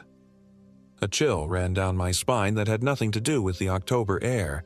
"Guys, you're letting this place get to you. There's nobody out there but us." But even as I said it, I caught a familiar scent on the night breeze. My mother's perfume, the cheap drugstore brand she'd worn when I was a child. She'd been dead for 8 years, but suddenly I could smell her as clearly as if she were sitting beside me. "Michael," came a voice from the darkness beyond the firelight. Soft, loving, exactly as I remembered. "Michael, sweetheart, come to Mama." I shot to my feet, my heart hammering against my ribs. "That's not possible." "She's been waiting for you," Sarah said, and when I looked at her, her eyes had gone completely black. Not just the pupils, but the entire visible surface, like looking into deep wells. "We've all been waiting." Jake was standing too now, and his face was wrong in ways that made my brain refuse to process what I was seeing. His features seemed to shift and blur, as if his skin was just a mask that didn't quite fit properly. "Come on, Mike," he said, but his voice came from behind me instead of from his mouth. "Don't you want to see her again?" I stumbled backward, away from the fire and my companions who were no longer my companions. The humming had grown so loud it felt like it was inside my skull, and in its hypnotic rhythm, I could finally make out words. "Come home, come home, come back to the bones. Come home, where nobody moans. Come home, beneath the black stones. Come home, come home, come home, come home." "You left us," Sarah said, her black eyes reflecting the firelight like a cat's. "You left us to die in this place." "What are you talking about?" I screamed. "We just got here today." But even as I said it, memories began flooding back. Memories that couldn't be real but felt more genuine than anything else I'd ever experienced. Sarah falling into a hidden sinkhole while we searched for the trail. Jake disappearing in the night while I slept, leaving only his torn clothes and dark stains on the forest floor. Myself, alone and terrified, wandering these same paths for days, weeks, months? How long had I been here? I looked down at my hands and saw they were skeletal thin, the skin hanging loose like old leather. My clothes were tattered rags that fell apart at my touch. When had I last eaten? When had I last truly drunk water instead of just going through the motions? "You can't leave us," Jake said, his face melting and reforming like candle wax. "Not again." The fire suddenly flared higher, casting dancing shadows that revealed the true nature of my surroundings. We weren't beside a creek in a forest clearing. We were in a bone-dry hollow surrounded by the twisted remains of long-dead trees. The creek was a channel filled with yellowed bones, and our tent was stretched over a framework of human rib cages. The pleasant gurgle of flowing water was actually the sound of those bones grinding against each other in an unfelt wind. And my companions, God help me, my companions were exactly what I'd left them as. Sarah's body was broken and twisted from her fall, her neck bent at an impossible angle. Jake was little more than scattered remains, his bones picked clean by scavengers in time. They'd been dead for how long? Days? Weeks? Years? You have to choose, Sarah's corpse said, her voice emanating from everywhere except her rotted throat. Join us, or wander alone forever. I already am alone, I whispered. That's when I understood the true horror of Devil's Den Hollow. It wasn't that the place was haunted, it was that the place was alive, feeding on the guilt and grief of those who entered. It had taken my friends, and then it had taken my sanity, trapping me in an endless loop of false hope and crushing despair. But understanding didn't free me. Even now, as I write this account by the light of that terrible fire, I can feel the Hollow's hunger growing. My watch stopped working long ago, but I think I've been here for months, maybe years. Time has no meaning in this place. Sometimes other hikers stumble into the Hollow, and I try to warn them, but they can't see me. To them, I'm just another voice in the humming chorus, just another ghost trying to lure them deeper into the trap. I've watched families disappear, seen experienced outdoorsmen lose their minds as the Hollow twisted their perceptions and fed on their fear. The gas station attendant was right. Nothing good comes out of Devil's Den Hollow. Nothing ever leaves at all. I've tried to escape more times than I can count. I've followed every path, climbed every bluff, forded every phantom stream. But they all lead back here, to this bone-dry basin where my friends died and my soul was claimed. The Hollow won't let me go, not while there's still guilt to harvest, still anguish to consume. Sarah and Jake visit me every night, wearing faces of accusation and reproach. They remind me that I was supposed to be the leader, the experienced one who kept them safe. They show me their wounds, their terror, their final moments when they realized I wasn't coming to save them. "You could have prevented this," Sarah whispers, her head lolling at that terrible angle. "You could have turned back." "You let us die," Jake adds, his scattered bones reassembling themselves into a semblance of human form. "You let us die alone." And they're right. I did. When Sarah fell into that sinkhole, I tried to save her, but the rope broke and I was too weak to pull her out by hand. When Jake wandered off in the night, I should have searched harder, should have called out longer. Instead, I saved myself. I survived while they perished, and the Hollow has made sure I never forget that fundamental selfishness. But tonight feels different. Tonight the humming has changed its tune. Instead of the lullaby that's haunted me for so long, I hear something new, a marching song, military and purposeful. And with it comes a familiar scent, not my mother's perfume this time, but something else. Campfire smoke. Real campfire smoke. Through the twisted trees at the edge of the Hollow, I can see a flicker of orange light. True light, not the sickly flames that burn here in the realm of the dead. Someone else has entered Devil's Den Hollow, and unlike all the others I've failed to save, these newcomers aren't alone. I can hear voices, young, excited, planning their next day's adventure. A family, maybe, or a group of friends like we used to be. They have no idea what waits for them in the morning, no conception of the hunger that even now is reaching out to taste their fear. The Hollow stirs around me, awakening from its dormant state. The bones in the dry creek bed begin to rattle with anticipation. Sarah and Jake fade back into the shadows, their nightly torment postponed in favor of fresh prey. But this time, I'm going to try something different.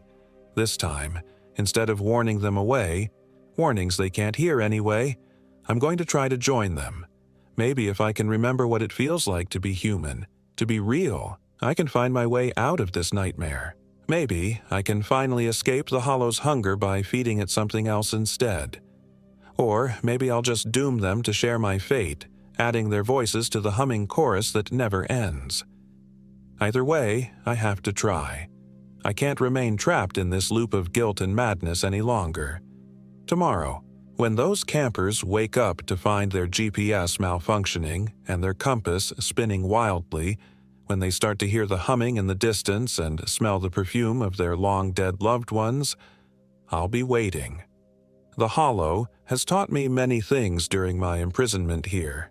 It's shown me how to walk without leaving footprints, how to speak with voices that aren't my own, how to wear the faces of the living while serving the needs of the dead. I've learned to be bait, and tomorrow, when that family or those friends venture deeper into Devil's Den Hollow following what they think is the voice of salvation, they'll find me waiting with Sarah's smile and Jake's welcoming laugh. They'll trust me because I'll look like hope in human form, like the rescue they've been praying for. But I won't be rescuing them. I'll be delivering them, because that's what the Hollow demands of its servants, not just our deaths, but our complicity in the deaths of others. That's the final price of admission to this place where time has no meaning and hope goes to die. The humming is growing louder now, more excited.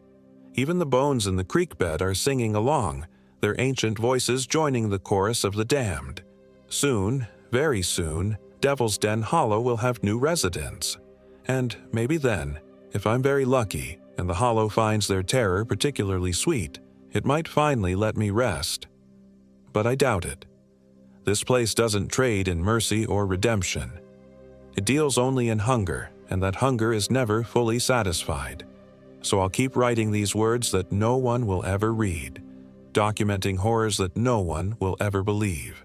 And when the next group of hikers stumbles into our domain, I'll put on my most human face and lead them deeper into the dark, because that's what Devil's Den Hollow has made of me.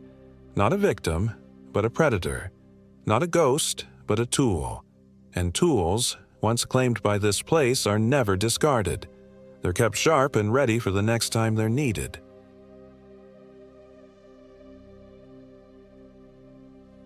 My name is Michael Williams, and I am 34 years old.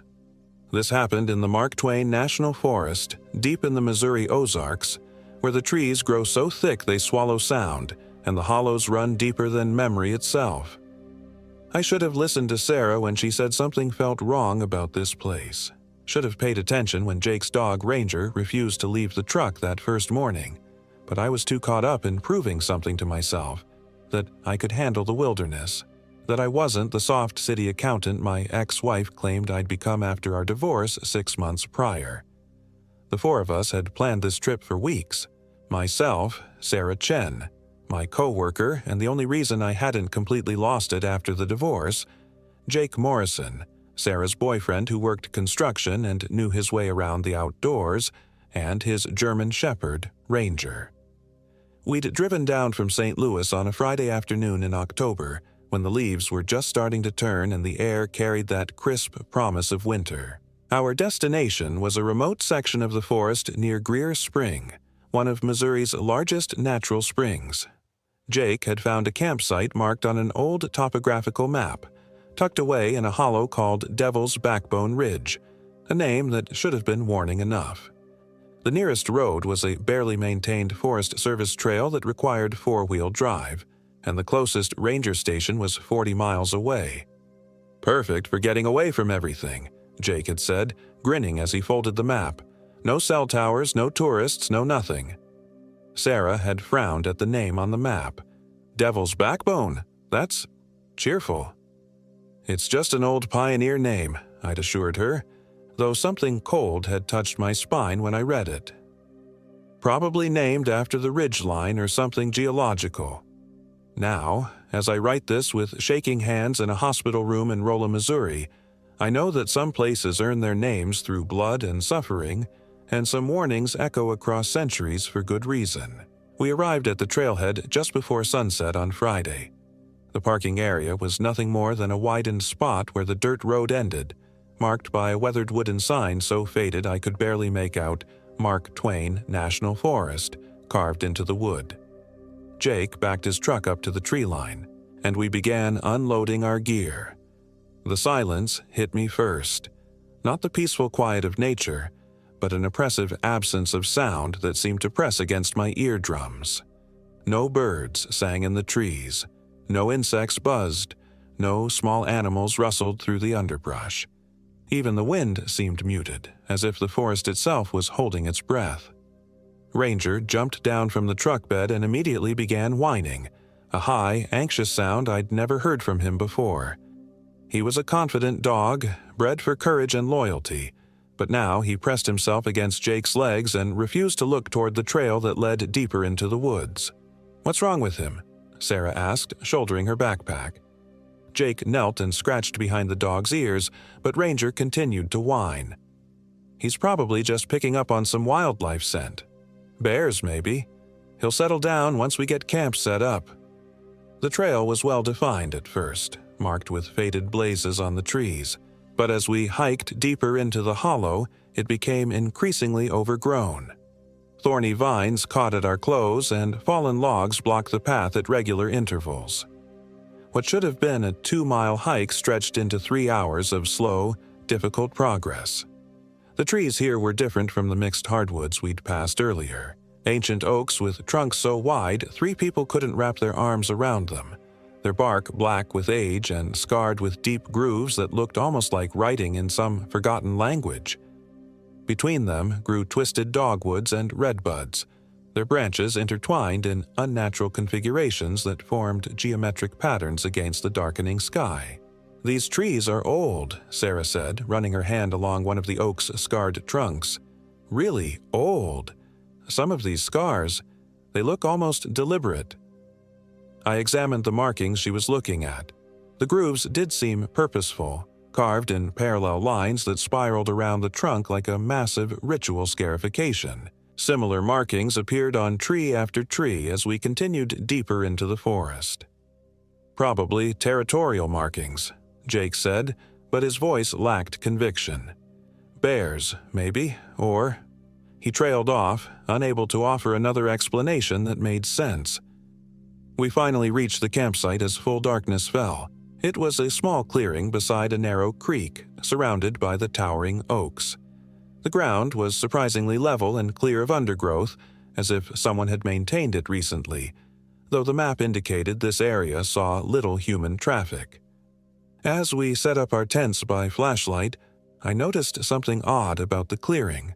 The trees formed an almost perfect circle around the open space, their massive trunks evenly spaced like the pillars of some natural cathedral.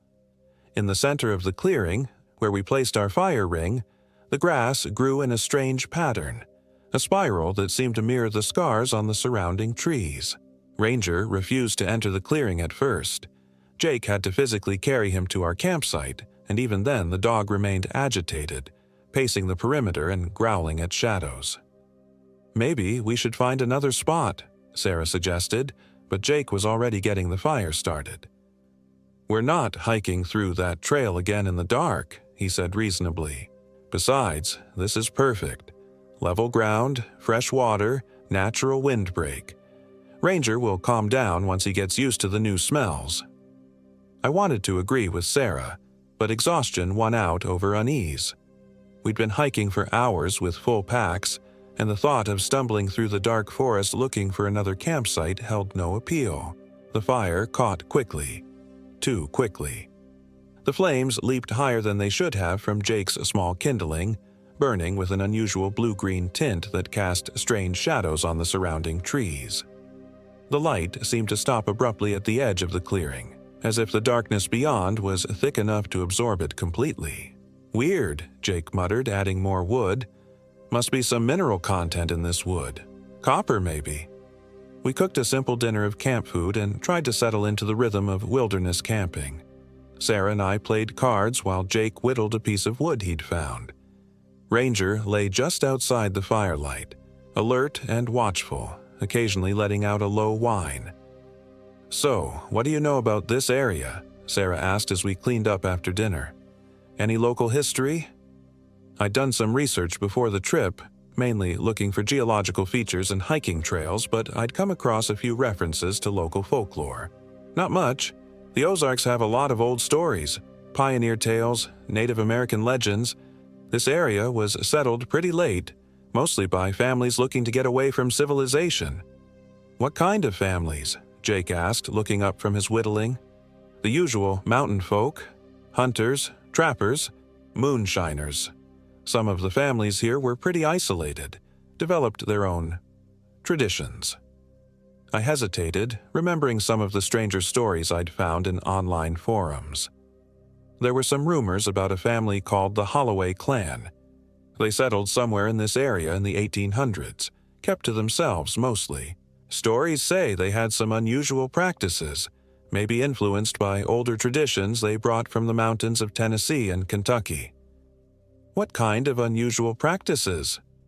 Sarah's voice was carefully neutral, but I could see the interest in her eyes. Folk magic, mostly. Healing, fortune-telling, that sort of thing. But there were darker stories, too. People going missing, strange lights in the forest, animals found, changed. I stirred the fire with a stick, sending sparks spiraling into the darkness. Probably just typical mountain superstitions, but the stories persisted well into the 20th century. Jake snorted. Sounds like every backwoods ghost story I've ever heard. Mysterious mountain families, ancient curses, people disappearing. It's all the same. Maybe, I said, but something about the absolute silence surrounding our campsite suggested otherwise. In a normal forest, you'd hear night sounds. Owls, insects, small animals moving through the underbrush. Here, the only sounds were our own voices and the crackling of the fire. We turned in around 10 o'clock. Sarah and I shared a two-person tent on one side of the fire ring, while Jake set up his smaller tent on the opposite side. Ranger lay between the two tents, still alert and nervous.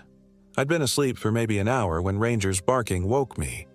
Not his usual alert bark, but a frantic, terrified sound that raised the hair on my arms.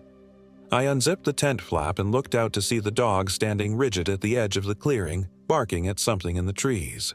"What is it, boy?" Jake's voice came from his tent, groggy with sleep. The barking stopped abruptly. Ranger stood frozen for another moment, then slunk back toward our tents, whimpering softly. Whatever he'd seen or sensed had retreated, but the dog remained agitated for the rest of the night. I lay awake, listening to the silence. Sarah's steady breathing beside me the only sound in the oppressive quiet. Sometime before dawn, I finally drifted back to sleep, but my dreams were filled with images of spiraling scars and blue-green flames that danced like living things in the darkness. Saturday morning brought no relief from the oppressive atmosphere. The sun should have burned off the mist that clung to the creek, but instead the fog seemed to thicken as the day progressed, creating an eerie, twilight atmosphere even at noon. "This weather is weird," Sarah commented as we sat around the rebuilt fire eating breakfast.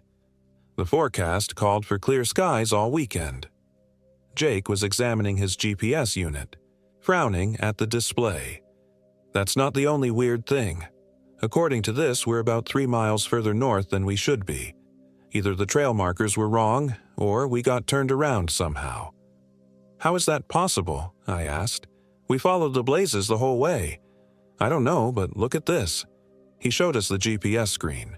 Instead of being near Greer Spring as planned, we appeared to be in an unmarked section of forest, well off any established trail. The satellite connection is weak, but these coordinates put us nowhere near where we intended to camp. I felt the first real stirring of unease. Getting lost in the wilderness was a serious problem, especially in an area this remote. So, what do we do?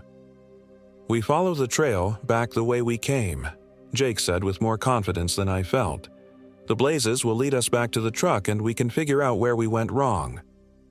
"What if the blazes were wrong to begin with?" Sarah asked. "What if they led us to the wrong place?" Jake didn't have an answer for that. We spent the morning exploring the immediate area, hoping to find some landmark that would help orient us. The creek ran roughly north-south, but it didn't appear on Jake's topographical map. The ridgelines didn't match the terrain we expected to find, and the vegetation seemed wrong for this part of Missouri. Too lush, too old, too intentionally arranged.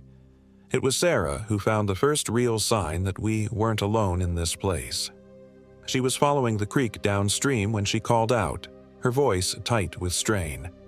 "Guys, you need to see this." We found her standing beside a massive oak tree that grew at a bend in the creek. At first glance, it looked like the other ancient trees we'd seen, but as we got closer, the differences became apparent. This tree had been carved extensively.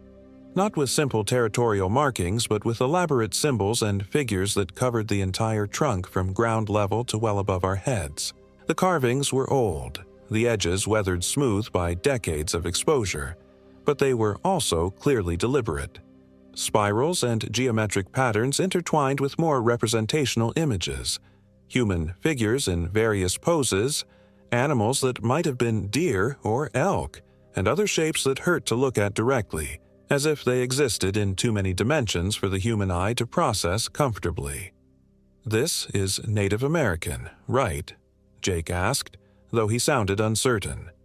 I studied the carvings more closely. While some of the symbols resembled traditional Native American petroglyphs, others were clearly from different traditions entirely, European folk symbols mixed with what might have been African designs, and underlying it all was something older and more primitive. "I don't think so," I said slowly. "At least, not entirely. This looks like someone was trying to combine different magical traditions. Like they were experimenting." "Magic isn't real," Jake said automatically, but his voice lacked conviction. Sarah had been tracing one of the spiral patterns with her finger. "These spirals are everywhere, on the trees around our campsite, carved into this oak, even in the grass pattern where we put our fire ring. It's like this whole area is marked with them." "Marked for what?" I asked, though I wasn't sure I wanted to know the answer. Before Sarah could respond, Ranger began barking again. This time, however, his bark was different, excited rather than fearful. We turned to see him splashing across the creek, tail wagging as he approached something on the far bank. "Ranger, come back here," Jake called, but the dog ignored him. We watched in growing alarm as Ranger reached the opposite shore and immediately stopped wagging his tail. The dog froze in place, head cocked as if listening to something we couldn't hear. Then, slowly, he began walking deeper into the forest, moving with an odd, mechanical gait that looked nothing like his usual confident stride. "Ranger!" Jake splashed across the creek with Sarah and me close behind. We found the dog standing motionless about 50 yards into the woods, staring at something we couldn't see. His eyes were open but unfocused, and he didn't respond when Jake called his name or touched his shoulder. "What's wrong with him?" Sarah whispered. I followed the dog's gaze and felt my blood turn to ice. At first, I thought I was looking at another person, a tall, thin man standing between two oak trees about 30 yards away. But as my eyes adjusted to the filtered light, I realized that what I was seeing wasn't quite human. The figure was impossibly tall and thin, stretched like a shadow cast by low sunlight. Its limbs were too long, its joints bent at angles that would be impossible for human anatomy. Where its face should have been was a smooth, pale surface broken only by two dark holes that might have been eyes. It stood perfectly still, watching us with those empty sockets, and I had the horrible certainty that it had been standing there long before we arrived, that it might have been standing there for decades, waiting. "Do you see it?" I whispered to the others. "See what?" Jake was shaking Ranger gently, trying to break whatever trance held the dog. The person, between those two trees." Sarah followed my gaze and sucked in a sharp breath. "Oh God! Oh God, what is that thing?" Jake looked up from Ranger and squinted into the forest. For a long moment he said nothing. Then, "I don't see anything. What are you talking about?" I looked again, certain the figure would be gone, but it remained exactly where it had been. As I watched, one of its impossibly long arms began to rise, finger extended, pointing directly at us. That's when Ranger began to walk toward it. "Ranger, no!" Jake lunged for the dog, but Ranger sidestepped with inhuman grace, never taking his eyes off the figure in the trees. The thing began to move then, gliding backward through the forest with that same mechanical motion. Ranger followed, walking in perfect synchronization, as if connected by invisible strings. We chased them deeper into the woods, crashing through underbrush and tripping over fallen logs. The figure stayed just ahead of us, always visible but never quite within reach, leading us on a winding path through the thickest part of the forest. "This is insane," Jake panted as we scrambled over a moss-covered boulder. "We're chasing something that doesn't exist." "Then why is your dog following it?" Sarah shot back. Jake had no answer for that. The chase ended at another clearing. This one smaller than our campsite, but dominated by a single enormous oak tree that dwarfed even the giants we'd seen before. This tree was completely hollow, its trunk forming a perfect cylinder large enough to walk inside. The opening faced us like a mouth, dark and uninviting. Ranger walked directly to the hollow tree and disappeared inside. "Ranger!" Jake ran to the opening and peered into the darkness. "Ranger, come out of there. Come on, boy." Silence. I approached the tree cautiously, Sarah beside me. The hollow interior extended upward beyond the reach of our flashlights, disappearing into the canopy above. The walls were smooth and blackened, as if the tree had been burned out from the inside, but there was no smell of charcoal or ash. Instead, the air that drifted from the opening carried a sweet, cloying scent that reminded me of rotting fruit. "There's something carved in here," Sarah said, shining her flashlight on the inner wall. More symbols. These carvings were different from the others we'd seen, fresher somehow, as if they'd been made recently. The spirals were deeper, more complex, and interwoven with text in what looked like multiple languages. I could make out some English words scattered among the foreign script: offering, exchange, vessel, hollow. "Jake, we need to get out of here," I said. "Something is very wrong with this place." But Jake was already climbing into the hollow tree. "I'm not leaving without Ranger. He's in here somewhere. Jake, don't." He disappeared into the darkness before I could finish the sentence. Sarah and I waited at the entrance, calling into the hollow. Our voices echoed strangely inside the tree, seeming to stretch and distort before fading into silence. Minutes passed with no response. "We have to go in after them," Sarah said finally. I knew she was right, but every instinct I possessed screamed against entering that blackened hollow. The sweet, rotting smell was stronger now, and I could hear something moving in the darkness above. A slow, rhythmic scraping like fingernails on wood. We climbed into the tree together, our flashlights creating dancing shadows on the carved walls. The floor was covered with a thick layer of what I hoped was decomposed leaves, but the texture under our feet felt wrong. Too soft, too yielding, like walking on rotting meat. "There's a passage here," Sarah whispered, pointing her light toward the back of the hollow. What I'd taken for the back wall was actually an opening that led deeper into the tree, or possibly underground. We had no choice but to follow it. The passage sloped steadily downward, the walls closing in until we had to crawl on our hands and knees. The sweet smell grew stronger, joined by other odors that made my stomach clench. Mildew, decay, and something else that might have been old blood. The passage opened into a larger chamber that took my breath away. We were in a natural cavern, but one that had been extensively modified by human hands. The walls were covered with the same spiral carvings we'd seen above, but these were massive, carved deep into the stone and filled with some kind of luminescent mineral that made them glow with a sickly green light. In the center of the chamber stood a crude altar made from stacked stones. On it lay the remains of various animals, or what had once been animals. The bones were arranged in geometric patterns that echoed the spirals on the walls, but the remains had been changed somehow. Extra limbs sprouted from central torsos. Skulls bore too many eye sockets, and rib cages twisted into impossible configurations. Ranger lay motionless beside the altar, his eyes open but unseeing. "Oh, God," Sarah whispered. "What did they do to him?" I knelt beside the dog and felt for a pulse. His heart was beating, but very slowly, and his breathing was so shallow I could barely detect it. "He's alive, but barely. We need to get him out of here." "Where's Jake?" That's when we heard the voice. Jake's voice, but wrong somehow, coming from deeper in the cavern. "Michael? Sarah, "I found something amazing down here. You have to see this."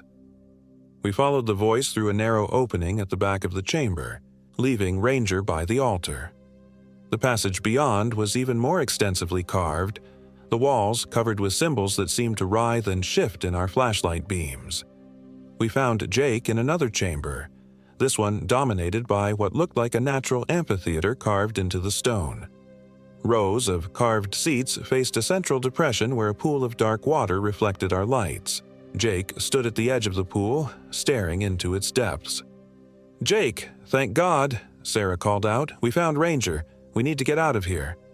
Jake turned toward us, and in the harsh LED light of our flashlights, I saw that something was terribly wrong with his face.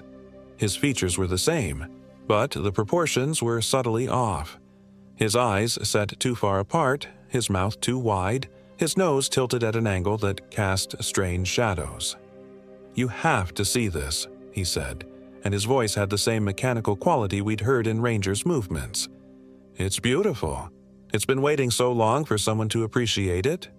"Jake, what are you talking about? We need to leave. Now." He smiled then, and I saw that his teeth had been filed to points. "Jake isn't here anymore," he said in that distorted voice. "Jake offered himself willingly, just like you will." The thing wearing Jake's face began to advance toward us, moving with that same gliding motion we'd seen from the figure in the forest. As it approached, I could see more changes.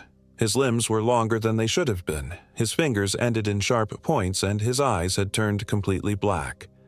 "Run," I whispered to Sarah. We fled back through the passages, our flashlights casting wild shadows on the carved walls. Behind us, the Jake thing followed with inhuman speed, its elongated limbs allowing it to move through the narrow passages with horrifying efficiency. We reached the first chamber to find Ranger exactly where we'd left him, still catatonic beside the altar. I scooped up the dog. He was heavier than he should have been, his body unnaturally dense, and we scrambled toward the passage that led back to the surface. The Jake thing caught up to us just as we reached the opening. One of its elongated arms shot out and wrapped around Sarah's ankle, sending her sprawling. "The hollow needs vessels," it said in Jake's voice. "The hollow has been empty too long. You will fill it. You will feed it. You will become it." I dropped Ranger and grabbed Sarah's hands, pulling as hard as I could while she kicked at the thing with her free leg. Its grip was inhumanly strong, but her hiking boot caught it in what used to be Jake's face, and it released her with a shriek that didn't sound like any noise a human throat could make. We crawled through the passage as fast as we could, dragging Ranger between us. Behind us, the thing howled and raged, but it seemed unable or unwilling to follow us into the narrow tunnel. We emerged from the hollow tree as the sun was setting, though it felt like we'd been underground for hours. The forest around us was completely silent. No birds, no insects, no wind in the leaves. Even our own breathing seemed muted and strange. Ranger remained catatonic, his body limp and heavy in my arms. Sarah was crying, great shuddering sobs that she tried to muffle with her hands. "What happened to Jake?" she whispered. "What was that thing?" I had no answer. Whatever we'd encountered in the cavern was beyond my understanding, but I knew we had to get out of these woods before full darkness fell. "We follow the creek back to our campsite," I said. "Get our gear and get out of here." "What if we can't find our way back? What if that thing follows us? Then we keep walking until we find the road, but we can't stay here." The trek back to our campsite was a nightmare of stumbling through unfamiliar forest in failing light. The creek seemed to wind in directions that made no sense, sometimes flowing uphill, sometimes disappearing entirely only to reappear hundreds of yards away. The trees pressed closer as darkness fell, their branches forming a canopy so thick that even with flashlights we could barely see 10 feet ahead. We found our campsite just as the last light faded from the sky, but something was wrong. Our tents were still there, our supplies apparently undisturbed, but the fire ring was different. Instead of the simple circle of stones Jake had built, the rocks were now arranged in the same spiral pattern we'd seen carved into the trees. "We didn't do that," Sarah whispered. More disturbing was what lay in the center of the spiral. Our sleeping bags had been removed from the tents and arranged around the fire ring, but they weren't empty. Each bag contained something roughly human-shaped, as if invisible bodies were lying inside them. I approached my sleeping bag cautiously and pulled back the zipper. Inside was nothing but empty space, but the bag held its shape as if something substantial was lying on the pad. When I pressed down on the apparently empty space, I felt resistance. Soft, yielding, warm to the touch. "Don't touch it," Sarah said, backing away from the fire ring. "Don't touch any of it." I dropped the sleeping bag and stepped back. As we watched, one of the invisible forms sat up inside its bag, the fabric moving as if manipulated by unseen hands. Then another. Within minutes, all 4 bags contained animated but invisible occupants. They began to speak, and I recognized the voices immediately. Jake's voice, my own voice, Sarah's voice, and even Ranger's whimpering. But the words were wrong, distorted, like recordings played backward or at the wrong speed. "Come back to the hollow," Jake's voice said from one of the moving bags. "Come back and be whole. Come back and be empty. Come back and be filled." My own voice joined in. The spiral calls. The spiral claims. The spiral completes. We ran. We crashed through the forest with no regard for trails or direction, branches tearing at our clothes and faces. Ranger bounced limply in my arms, his body growing heavier with each step. Behind us, the voices from the campsite continued their inhuman chorus, but they seemed to be following us, staying just at the edge of hearing no matter how far we ran. I don't know how long we fled through those nightmarish woods. Time seemed fluid, elastic. Sometimes we'd run for what felt like hours, only to find ourselves back at the same fallen log or distinctive tree. Other times we'd take a few steps and find ourselves miles from where we'd started. The voices began to change as we ran. Jake's voice became my father's voice, calling my name with the same disappointment he'd shown when I told him about the divorce. My voice became Sarah's ex-boyfriend's voice, whispering the cruel things he'd said to her before she left him. Sarah's voice became a child's voice, sobbing and calling for help. "Don't listen to them," I told Sarah when she began to slow, tears streaming down her face. "It's not real. They're trying to break us down." But the voices were relentless, digging into our deepest fears and failures, speaking truths we'd tried to forget, and lies that felt more real than memory. By the time we reached the road, and I still don't understand how we found it, since none of our attempts at navigation had brought us anywhere near where we'd parked the truck, Sarah was nearly catatonic with grief and terror, and Ranger had grown so heavy I could barely carry him. The truck was where we'd left it, but someone had been there. All 4 tires were flat, the windows were spiderwebbed with cracks, and something had been carved into the paint on the hood, the same spiral symbol we'd seen throughout the forest. I set Ranger down and examined the damage. The tires had been slashed, not punctured by road debris.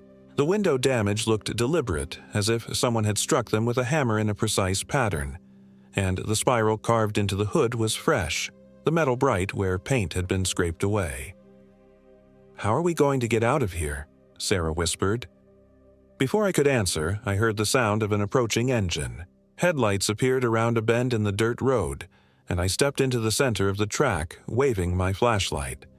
The vehicle was a Forest Service truck, driven by a ranger who looked like he'd seen enough wilderness emergencies to handle anything. He took one look at our condition. Torn clothes, bleeding scratches, Sarah's tear-streaked face, the unconscious dog, and radioed for medical assistance. "What happened to you folks?" he asked as he helped us into his truck. I tried to explain, but how do you tell someone that you've encountered something that shouldn't exist? That your friend has been taken by a creature that wears human faces? That an entire section of forest seems to exist outside normal space and time? "We got lost," I said finally. "Our friend. There was an accident. He didn't make it out." The ranger, whose name tag read Williams, looked skeptical but didn't press for details. "We'll organize a search party first thing in the morning. Can you show us where you last saw him?" I knew we'd never find that place again. The forest we'd escaped from wasn't on any map, wasn't part of the normal world. It existed in the spaces between, accessible only to those unfortunate enough to be called there. The paramedics who met us at the ranger station said Ranger was in a catatonic state, possibly due to trauma or exposure to some unknown toxin. They couldn't find anything physically wrong with him, but he remained unresponsive, his eyes open but unfocused, breathing slow and shallow. Sarah was treated for shock and exposure. The doctors found nothing wrong with her physically, but she hasn't spoken a coherent word since we left the forest. She sits in her hospital room, staring at the wall and occasionally drawing spirals on any paper she can find. The search party found our campsite the next day, but they said it looked like it had been abandoned for months. Our tents were collapsed and rotted, our supplies scattered and ruined by weather. There was no sign of Jake, no evidence that anyone had been there recently. When I insisted they search for the hollow tree in the cavern beneath, they looked at me like I was suffering from delusional hypothermia. The area I described didn't exist, they said. There were no caverns in that section of forest, no trees large enough to be hollow. But they did find something that made the lead searcher go pale. Carved symbols on trees throughout the area, spirals and geometric patterns that were clearly old but somehow looked fresh. When I asked him about local folklore, about families named Holloway, he told me to stop asking questions and focus on recovering from my wilderness experience. That was 3 weeks ago. Sarah remains in psychiatric care, drawing her spirals and speaking to voices no one else can hear. Ranger died 2 days after we were rescued, his body simply shutting down for no medical reason the veterinarians could identify. The official cause of death was listed as idiopathic organ failure, but I know better. Jake is still listed as missing, but they've called off the search. Officially, he's presumed dead from exposure or accident. I know he's not dead, though. What happened to Jake is worse than death. He's been hollowed out, filled with something that should never have been given form in our world. I've tried to research the area, to find some record of the Holloway family or the hollow tree, but it's as if that section of forest exists in a gap in history. There are no property records, no geological surveys, no historical documents that reference Devil's Backbone Ridge by name. But I did find one thing, an old newspaper clipping from 1923, buried in the archives of the Butler County Historical Society. It described the disappearance of a family named Holloway from their homestead, somewhere in the deep forest of what would later become Mark Twain National Forest. The article mentioned that searchers found their cabin empty but undisturbed, with strange symbols carved into the trees around the property. According to the article, the symbols appeared to be some kind of heathen ritual markings, and local residents reported seeing strange lights in the forest and hearing voices calling from the woods for months after the family vanished. The last line of the article has haunted me. Local minister Reverend Thaddeus Crane warned that the Holloway place should be avoided, stating that some hungers can never be satisfied and some emptinesses can never be filled, and wise men know to leave such places to themselves. I think the Holloway family found something in those woods, something old and hungry that promised them power or knowledge or immortality. They fed it, gave it offerings, carved their spirals to mark its territory and call its attention. But eventually, it wanted more than animal sacrifices and ritual observances. It wanted to be filled. The family didn't disappear. They were hollowed out, made into vessels for something that needed human forms to interact with our world. And for almost a century, that thing has waited in its forest, growing stronger, calling to others who might wander into its domain. Jake wasn't the first person to be taken. He won't be the last. I've moved away from Missouri, found a new job in a city far from any forest. But I still dream about those woods, about the spiral carvings and the thing that wore Jake's face. Sometimes I wake up to find spiral patterns drawn in the condensation on my bedroom windows, and I know it's still looking for me. The worst part is the certainty that Jake is still alive in there somewhere, trapped inside his own body while something else uses his form. In my dreams, I can hear him screaming, begging for death that will never come. I'm writing this as a warning to anyone who might read it. Stay away from Devil's Backbone Ridge. Don't follow unmarked trails in the Mark Twain National Forest. If you see spiral symbols carved into trees, turn around and leave immediately. And if you ever encounter a place where the silence is too complete, where the trees grow in perfect circles, where the very air tastes of rot and ancient hunger, run. Don't try to understand it. Don't try to help anyone who might be trapped there, and whatever you do, don't let it follow you home. Because 3 nights ago, I woke up to find my apartment door standing wide open, though I know I locked it before bed. On my kitchen table was a spiral drawn in what looked like ash, and beside it lay a single item I recognized. Jake's wallet, the leather stained dark and smelling of that sweet rot I remembered from the hollow tree. Inside the wallet was a note written in Jake's handwriting, but the words weren't his. The hollow grows, the spiral expands. Come back and be completed. I'm leaving town tomorrow. I don't know where I'll go, but I can't stay here. Last night I saw Jake standing across the street from my building, his 2 long limbs casting impossible shadows under the streetlights. He smiled at me with those filed teeth and pointed toward the forest with one elongated finger. The thing wearing his face mouthed words I couldn't hear, but somehow understood. You can't run from what's already inside you. I looked down at my hands as I write this, and I see it now. Faint lines under my skin, spiraling patterns that grow darker each day. The hollow has marked me, claimed me, and no matter how far I run, it will eventually call me home. If you're reading this and I've disappeared, don't look for me. Don't follow the spiral. Some places are meant to remain empty, and some hungers should never be fed. But they will be fed, eventually.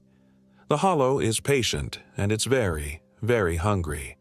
And somewhere in the deep woods of Missouri, in a place that exists in the gaps between maps, Jake is still waiting for me to come back and join him in the endless, spiraling darkness.